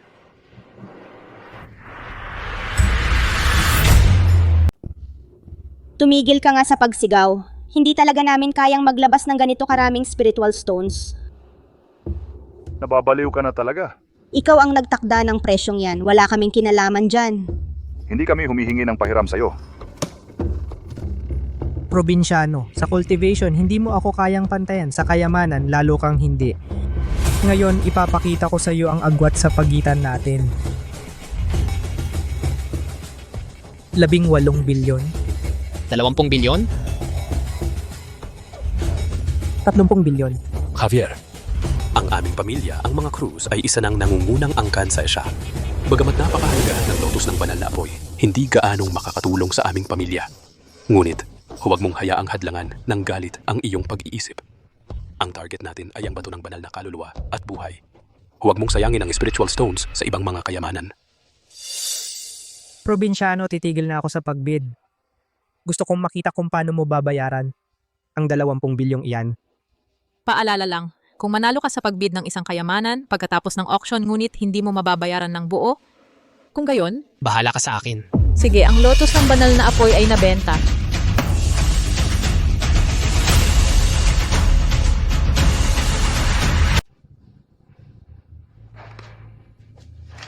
Bunso. Baliw na to, tara na, baka tayo madamay.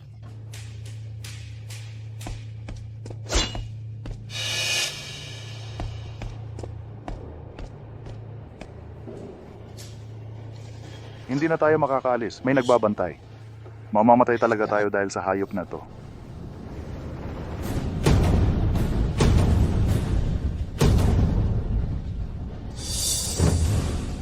Narito na ang bato ng banal na kaluluwa at buhay. Basta makuha ko lang ang hiyas na ito, maliligtas na ang tatay ko. Mga ginang at ginoo, ito ang bato ng banal na kaluluwa at buhay. Galing ito sa kalaliman ng lupain ng mga patay. Pinagsama ang enerhiya ng buhay at kamatayan. Inabot ng 1,000 taon bago ito naging kasing laki ng hinlalaki. Ang batong ito sa harap ko inabot ng 10,000 taon. Kayang patatagin ang kaluluwa at buhayin ang patay. Ang panimulang tawad ay 1 bilyon. Hindi bababa sa 100 milyon ang dagdag na tawad. Mga ginang at ginoo, magsimula na tayo. Javier, kailangan nating makuha ito anuman ang mangyari. Ang pamilya Cruz ay nag-aalok ng 50 bilyon. Ang pamilya Tang ay mag-aambag ng 50 bilyon.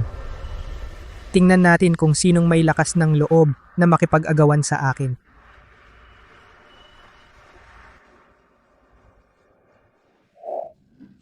Kuya Elmo, kasalanan ko ito. Umalis ka na, bilisan mo. Mag-ingat ka.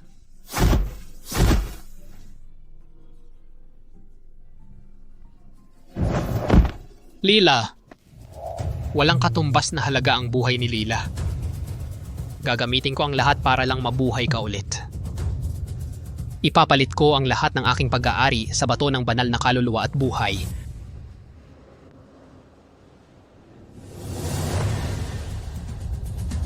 Paano mo nakuha ito? Kung magkano ang kailangan, iswipe mo na lang.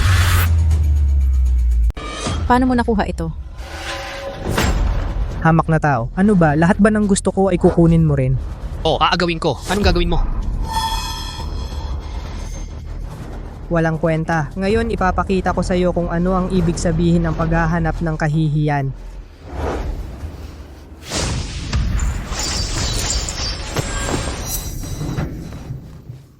Ginoong Jiang, ano ang ibig mong sabihin? Mga ginang at ginoo, lahat ng mahahalagang bagay sa auction ngayong gabi ay mapupunta kay Ginoong Yang.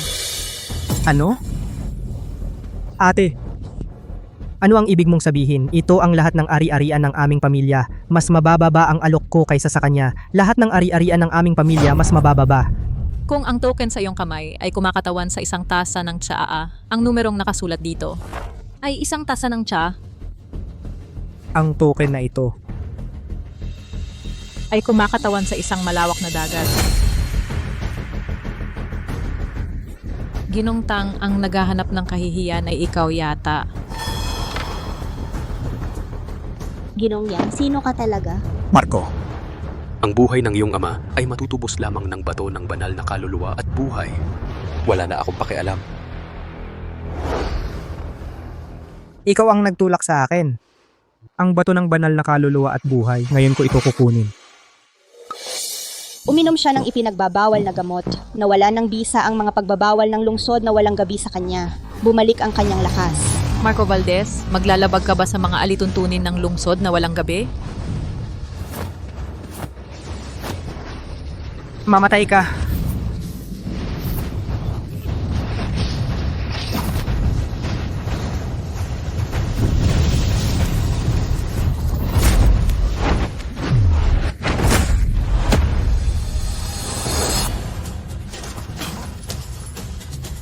Sino man ang lumapit sa kanya ay mamamatay.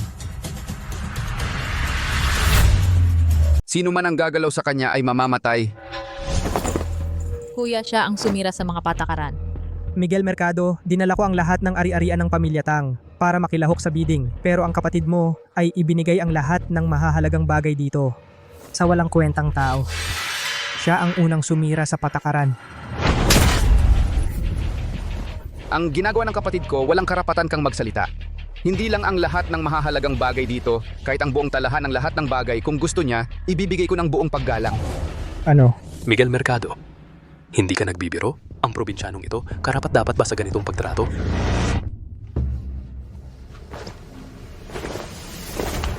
Adrian Cruz, nakikita ko ang Panginoon. Ano? Siya, paano siya magiging ito? Kayong mga tao,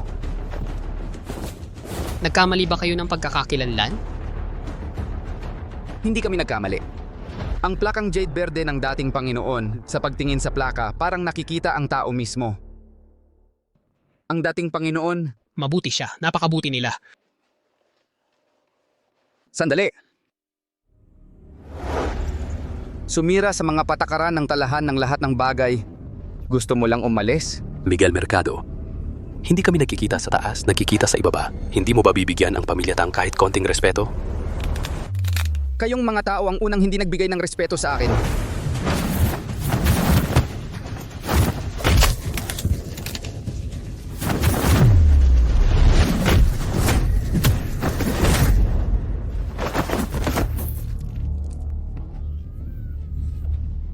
Umalis kayo. Sa hinaharap, ang pamilya Tang ay hindi papayagang lumitaw sa mga auksyon ng talahan ng lahat ng bagay.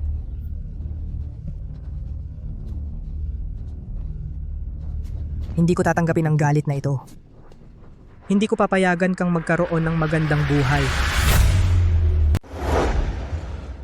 Mga ginang at ginoo, tapos na ang subasta. Maaari na kayong umuwi. Binibining, may iba ka pa bang gustong makuhang mahalagang bagay? Kulang pa ako ng isa, ang amethyst na Jade Marrow.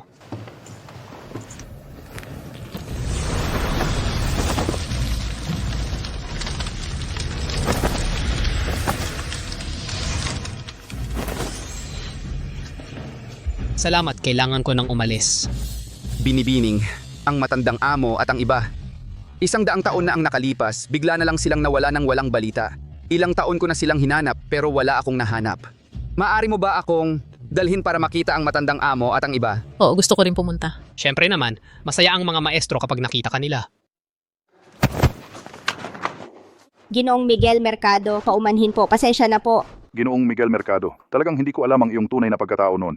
Marami akong pagkakamali. Huwag mo sanang isipin. Binibining. Nagkamali kami. Nagkamali talaga kami. Oo, Binibining. Kasalanan naming bulag kami. Hindi ka namin nakilala. Awa naman po. Mapagmataas, sip-sip. Yan ba ang itinuro ko sa inyo? Mali, nagkamali kami. Awa naman po. Binibining, ikaw na ang bahala sa amin. Mabait ang Binibini. Ayaw niyang kitilin ang inyong buhay. Umalis kayo. Huwag na kayong magpakita sa harap ko. Opo.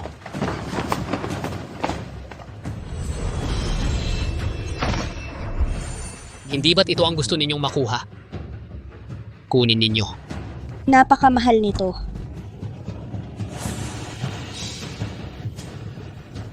Tara na. Sige. Swerte ko ngayon at nakilala ko ang isang mabuting tao.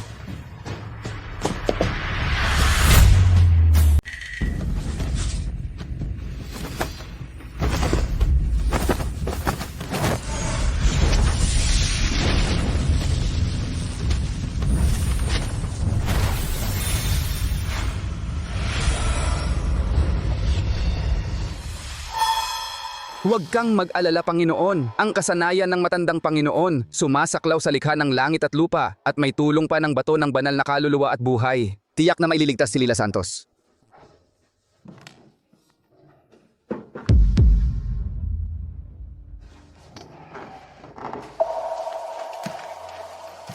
Pangalawang guro, nagmamadali akong bumalik.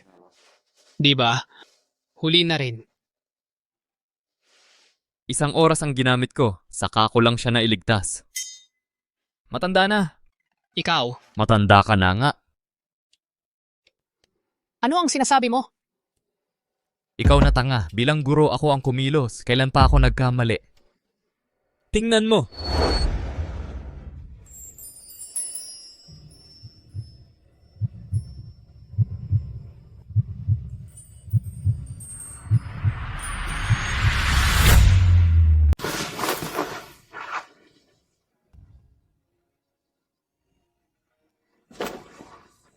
Kuya Elmo, salamat sa pagligtas mo sa akin. Ako ang dapat magpasalamat. Ikaw ang nagligtas sa akin ng 2 beses. Mabuti naman. Hindi na sumunod ang aking estudyante sa landas ng kanyang kuya. Oo nga pala, nasaan si Master Elias? Sumama sa pinuno ng bansa papunta sa palasyo ng pinuno ng bansa. Makalipas ang 3 araw, kaarawan ng batang pinuno ng bansa. Sa sandaling iyon, sa sandatahang alyansa laban sa mga halimaw, ang mga kilalang pamilya ay dadalo para batiin siya. Sinamantala ito ng pinuno ng bansa upang pumili ng isang pinuno ng alyansa na mamumuno sa alyansa at sa paglusob sa mga halimaw kasama ang Maharlika. Inanyayahan ng pinuno ng bansa si Master Elias bilang tagasuri kaya maaga siyang bumalik sa palasyo para maghanda. Elmo, ikaw na ang kumatawan sa amin para batiin ang batang pinuno ng bansa. Naghihintay pa si Master Elias ng bato ng jade na may purple at ginto para ayusin ang kanyang sandata. Miguel, Jade, sumama kayo kay Elmo. Opo.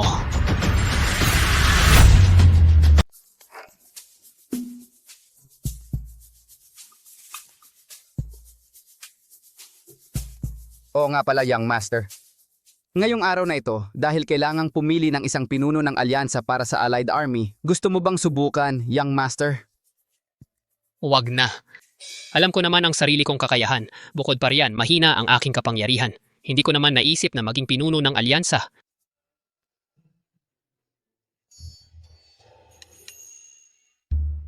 Young Master, baka naman hindi mo alam ang tunay mong lakas.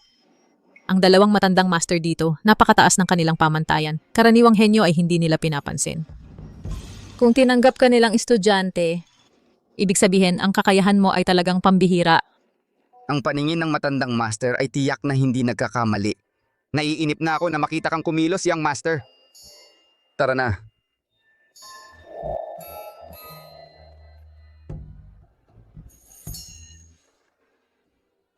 Sino ka? Hindi mo ba alam na ito ay ipinagbabawal na lugar ng palasyo ng pinuno ng bansa? Kayong 2, narito kami ngayon upang batiin ang batang pinuno ng bansa sa kanyang kaarawan. Batiin sa karawan? Sino kayo? Kami ay mula sa sandatahang alyansa laban sa mga halimaw, mga miyembro ng pamilya Chin. Pamilya Chin? Ang pamilya Chin mula sa gitnang estado? Hindi ninyo alam, di ba? Ngayong araw, ang mga may karapatang pumasok sa palasyo ng pinuno ng bansa ay pawang mula sa sandatahang alyansa laban sa mga halimaw na mga kilalang pamilya. O kaya naman ay mga mataas na opisyal at mahahalagang tao. Kayo wala pa sa antas na yan, umuwi na kayo. Ang batang ito ay ang batang pinuno ng aming talahan ng lahat ng bagay. Hindi ko alam kung karapat-dapat ba? Ang batang pinuno ng talahan ng lahat ng bagay? Tama. Kaya pakiusap sa inyong 2, bigyan ninyo kami ng daan. Kahit ang talahan ng lahat ng bagay, hindi rin pwede.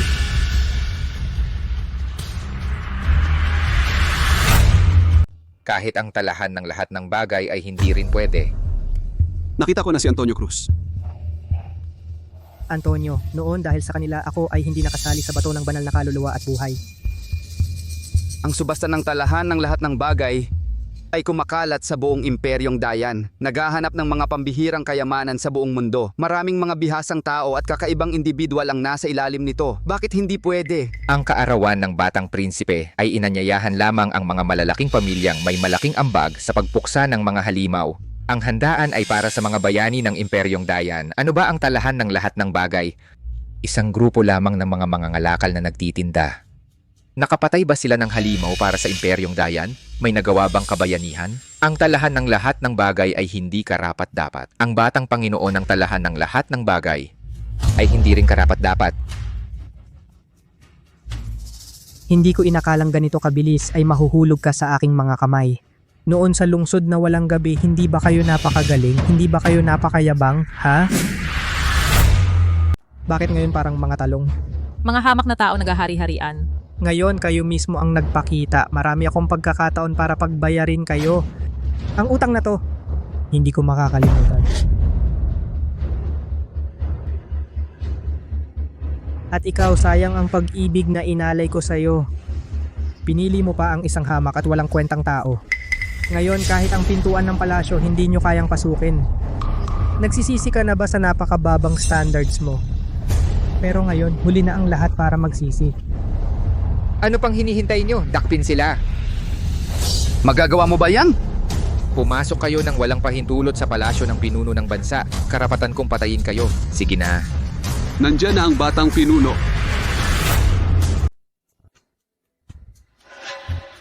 Ano ang nangyari? Binatang pinuno ng bansa. Ngayon ay ang kaarawan mo. Ang mga taong ito ay mga pasaway. Gusto nilang pumasok sa palasyo ng pinuno ng bansa. Kami ay handang ipataw sa kanila ang batas. Pumasok sa palasyo ng pinuno ng bansa. Dito kami para magbigay ng pagbati sa kaarawan ng binatang pinuno ng bansa. Ano kayo? Mga tao ng Chin mula sa Sandatahang Alyansa laban sa mga halimaw. Ang Chin. Kasama rin sila sa mga inimbita? Ang Chin sa Sandatahang Alyansa laban sa mga halimaw, isa sa mga pinakamababa. Ang kanila ay mahina. Wala rin silang kahanga-hangang pagganap. Nang natural, hindi sila kasama sa listahan ng mga inimbita namin. Kayo ay... Talahan ng lahat ng bagay. Siya ang aming binatang pinuno. Talahan ng lahat ng bagay.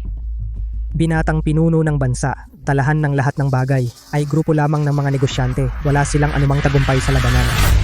Binatang pinuno po, ang talahan ng lahat ng bagay, isang grupo lang sila ng mga negosyante. Wala silang anumang kontribusyon sa digmaan. Ang grupong ito hindi karapat-dapat na makadalo sa inyong kaarawan. Tama po, binatang pinuno. Kung papapasukin natin ang kahit sino, makakasira ito sa dignidad ng bansa. Tama na. Naiintindihan ko ang inyong mabuting hangarin. Maaari na kayong umuwi. Sandali! Nandito rin ang aking guro na si Elias Gomez sa handaan. Kailangan ko siyang makita. Ang guro mo ay guro mo, ikaw ay ikaw. Sa ganyang connection lang, gusto mo pang pumasok sa palasyo ng pinuno ng bansa? Walang pag-asa. Elmo, hawakan mo ito. Kapag pumunta ka sa palasyo ng pinuno ng bansa para hanapin ako sa hinaharap, makakatulong ito para maiwasan ang mga problema. Sandali. Tingnan mo ito.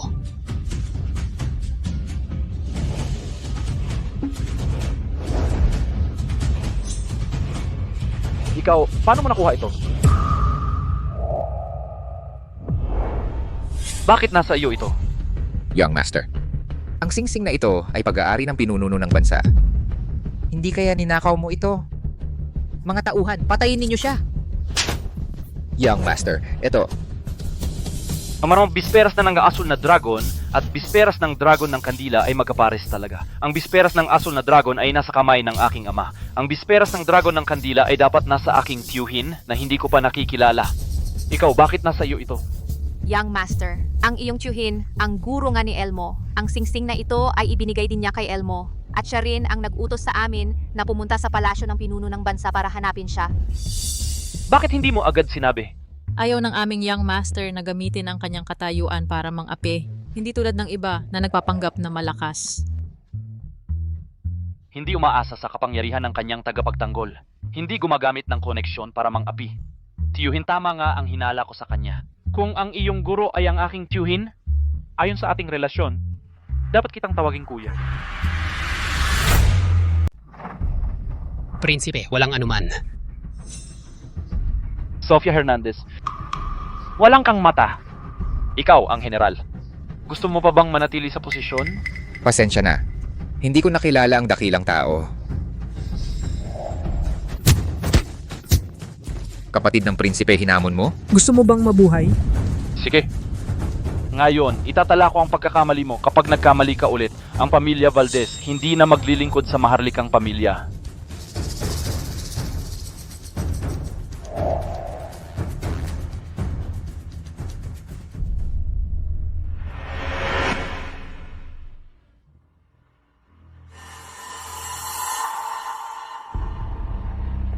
Para lang sa prinsipe, huwag mo isipin.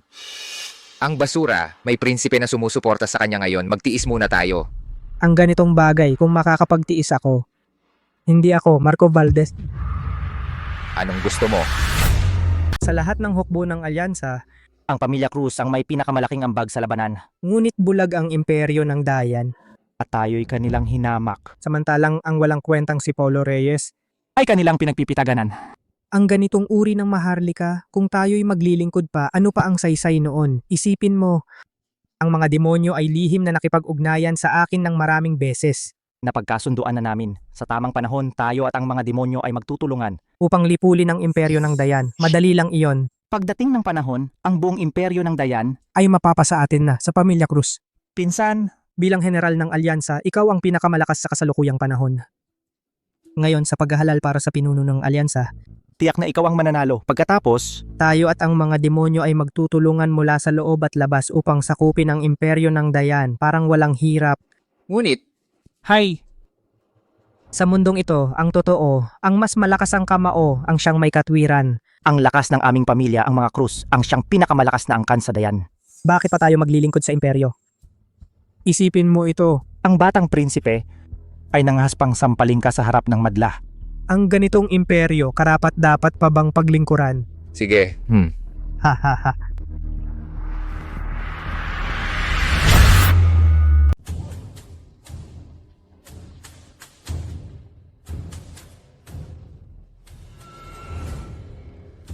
Hindi pa matagal muling sumalakay ng malakas ang mga halimaw sa hangganan ng Dayan, maraming nasawi at nasugatan ang mga cultivator ng aming Dayan. Ngayon sa kaarawan ng Batang Prinsipe, nagtipon ang lahat ng panik. Nais kong samantalahin ang okasyong ito para magdaos ng paligsahan upang pumili ng isang pinuno para sa alyansa na pangungunahan ang maharlikang pamilya at ang sandatahang alyansa laban sa mga halimaw upang labanan ang mga halimaw. Mabuti. Ang tabak na may dalawang talim sa langit at impyerno ay isang pangunahing banal na sandata. Nakapatay na ito ng hindi bababa sa 1,000,000 halimaw. Ginamit ko ang bato ng jade na may purple at ginto upang maibalik ito sa rurok na kalagayan ang sinumang maging pinuno ng alyansa. Ang tabak na may dalawang talim sa langit at impyerno ay mapupunta sa kanya. ako na. Ang Pamilya Cruz, si Antonio Cruz, ang general ng kasalukuyang panahon, ay handang gampanan ang tungkulin bilang pinuno ng alyansa. Mayroon bang gustong magturo sa akin? At si Antonio Cruz pa ang pinakamalakas sa kasalukuyang panahon. Sa mga nakaraang taon, marami siyang naitulong sa Maharlika. Nararapat lang na siya ang maging pinuno ng alyansa. Ang kakayahan ni Antonio Cruz, syempre alam naman ng lahat. Ang kanyang posisyon bilang general ay ipinagkaloob mismo ng hari. Hindi nagkakamali ang paghuhusga ng hari. Ang mga opisyal ng korte ba ay puro papuri lang ang alam? Ang ganyang klasing tao ba ay karapat dapat maging pinuno ng alyansa? Mayroon bang lumalabas para hamunin ako? Mahal na hari, ang Pamilya Cruz ay ang pangunahing pamilya sa alyansa. Ang talento at lakas ni Antonio Cruz ay pinakamataas sa mga kabataan ng Pamilya Cruz. Kung siya ang maging pinuno ng alyansa, sumasang-ayon kami. Sumasang-ayon din kami. Elmo, ikaw? Ako? Master Elias, hindi naman kailangang ipakita ang kakayahan ni Kuya Elmo, di ba? Oo nga, napakahina ng kakayahan ng iyong estudyante. Baka ka mapahiya, wag na lang ako sasali. Hayop ka. Sino ang nagsabing mahina ka? Hindi ba't palagi ninyong sinasabing mahina ako? Kung walang hahamon ang posisyon ng pinuno ng alyansa, Sino ang nagsabing wala? ako. Naiinip na ako at puno ng galit na walang malabasan.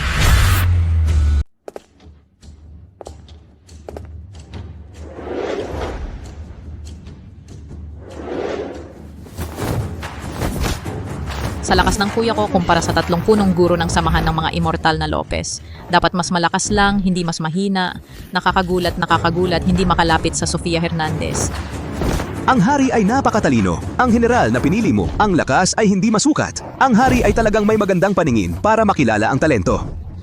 Ang Pamilya Tang ay talagang may malalim na pinagmulan. Sofia Hernandez ay talagang malakas. Ito lang, hindi na ako makikipaglaro sa'yo.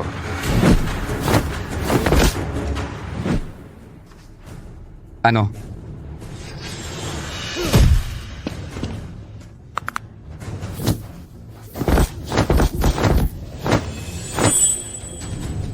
Patay. Kuya. Sorry, young master, nakakahiya ako sa iyo.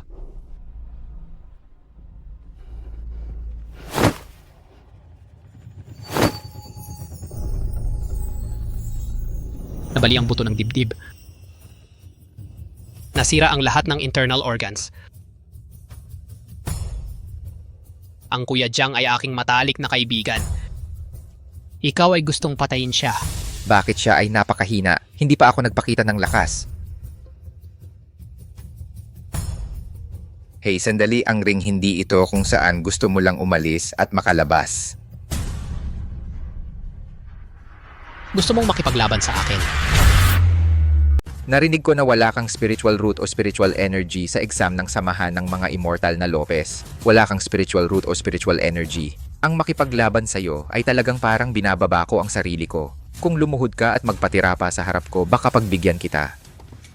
Paulo, huwag na tayong makipaglaban sa kanya. Huwag kang magpapagalit. Paulo. Kapag umakyat ka na sa ring, ibig sabihin, hinahamon mo na siya. Kung bababa ka ngayon, talagang labag sa patakaran. Elias Gomez, ikaw. Tama ba ako? Tama, hindi dapat sirain ang patakaran ng Maharlika. Pamangking Paulo, makinig ka na lang sa iyong guro.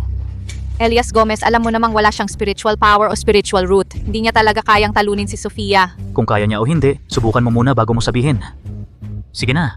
Tama, kung kaya niya o hindi. Subukan mo muna bago mo sabihin. Mamaya, isang suntok lang, patay ka na. Sige. Kung pinapalaban ako ng aking guro, hindi lalaban ako. Paunang paalala, sa ibabaw ng ring, ang buhay at kamatayan ay nasa tadhana na. Kung may mamatay, huwag sisihin ang kalaban. Siyempre naman, maghanda na tayo. Paulo, tinutulak ka lang ng guro mo sa bibig ng leon. Mukhang ayaw na niya sa'yo. Walang kwenta ka. Ngayon ko lang nakakita ng gurong ganito kalupit sa estudyante. Diretso sa nakamamatay na teknik agad. Ito, hindi nito binibigyan ng pagkakataong mabuhay ang binata.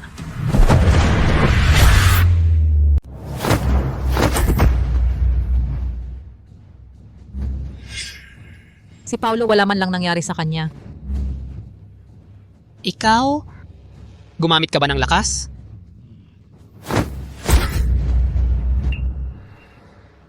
Ikaw? Hindi ka ba kumain? Mahina ang suntok. Ang suntok ni Antonio, halos mamatay ako, pero hindi man lang nasaktan si Paulo. Kuya, ito ba ang tinuruan mo? Ang panlasa mo ay talagang kakaiba pa rin. Walang katotohanan. Nagpapabaya kaya si Antonio? May mata ka ba? Mas malakas lang talaga si Paulo. May sira ka ba? Hindi ka ba isang walang kwenta? Ang hina mo naman, parang kalmot lang ng pusa. Lalabanan kita.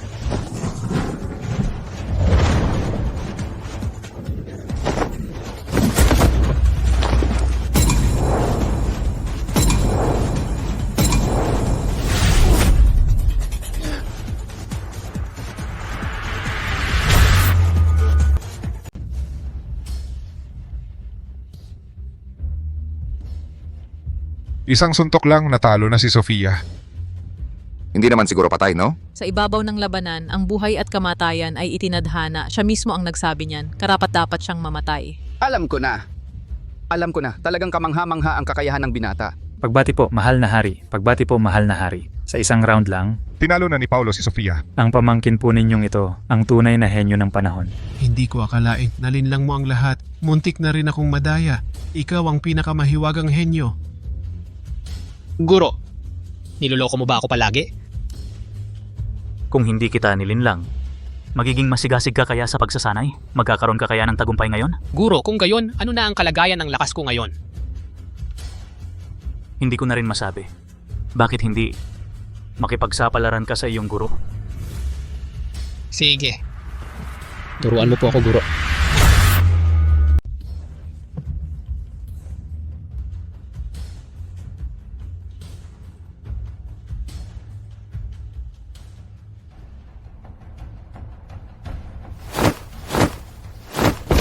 Noong araw, si Gabriel lang ang nakipaglaban sa 1,000,000 hukbo ng mga demonyo. Walang kalat-kalat. Akala ko, si Paulo, kaya niyang makipagpatayan kay Gabriel. Ama, ang lakas ni Paulo mukhang hindi na nahuhuli kay Tio Gabriel. Mas magaling pa siya sa kanyang guro. Ang galing pala ni Elmo.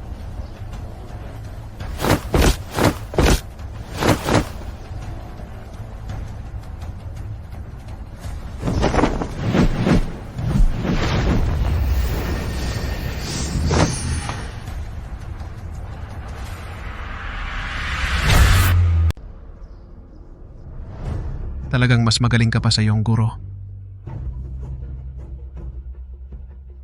Ayos lang po ba kayo? Wala na akong maipapangaral sa iyo. Ang maging iyong guro ang pinakatamang desisyon sa buong buhay ko. Simula ngayon, ikaw na ang pinuno ng sandatahang alyansa laban sa mga halimaw. Pinuno ng alyansa. Malaking problema, malaking problema. Mahal na hari, Ano ang nangyari at nagkakaganyan ka? tumawid na ang hukbo ng mga halimaw sa lalimang libingan ng mga immortal at papunta na sila sa sentro ng ating kaharian. Hindi ba't may malakas na depensa sa lalimang libingan ng mga immortal? At ang angkan ng mga krus ang nagbabantay doon? Bakit napasok agad ng mga halimaw? Tumalikod si Marco Valdez. Inalis niya ang depensa at sumanib sa mga halimaw. Ano? Mahal na hari, ako ang hahatid ng mga tauhan sa lalimang libingan ng mga immortal upang labanan ang mga halimaw at ang mga taksil na krus. Mula sa sandaling ito, ang kapangyarihan sa militar ng dakilang kaharian ng yan ay ganap na ipinagkakatiwala kay Pinuno Paulo Reyes. Lahat ng angkan sa sandatahang alyansa laban sa mga halimaw ay dapat sumunod sa utos ni Pinuno Paulo Reyes. Sinusunod po. Pamangking Paulo, ikaw na ang pag-asa para sa pagpapatuloy ng dakilang kaharian ng yan. Sinusunod po.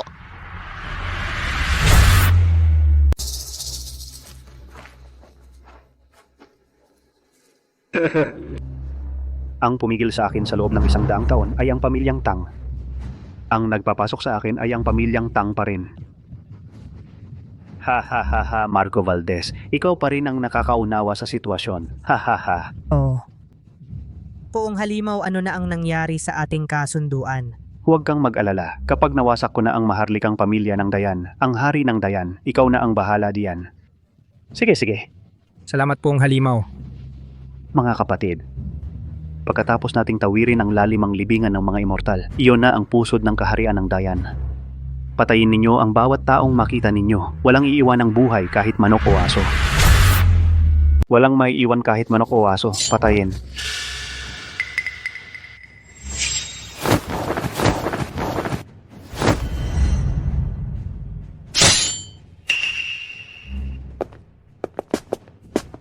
Paulo Reyes, isa kang basura. Naglakas loob kang humadlang sa daan ng Diyos ng mga demonyo, parang tipaklong na sumasalungat sa sasakyan. Marco, dati kang mamamayan ng Dayan, pero nagtaksil ka sa bansa. Anong parusa ang nararapat sa'yo? Tigilan mo ang mga salita mo.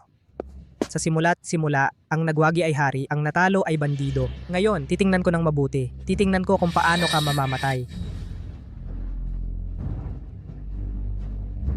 Tabak na may 2 talim sa langit at impyerno. Mahigit 100 taon na ang nakalipas. Gabriel Lopez ang gumamit nito para patayin ang milyon-milyong kababayan ko. Ngayon, nasa kamay mo ito. Titingnan ko nga, kayo ni Gabriel Lopez, paano patayin?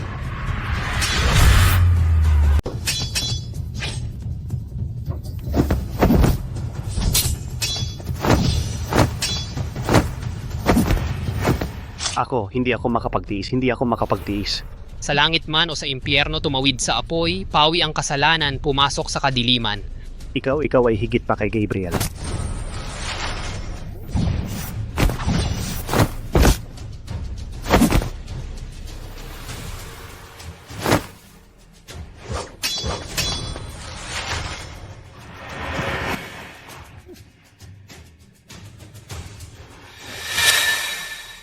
Ang bagay na hindi ko makuha, ang walang kwentang iyon ay hindi rin dapat makakuha.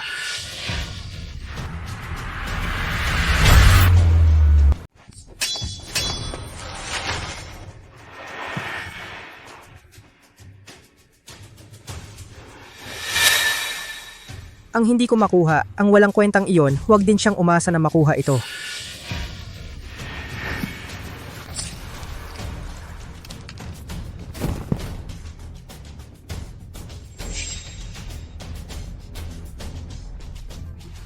Elmo Lopez. Sa pagkakataong ito, ako naman ang magpoprotekta sa iyo.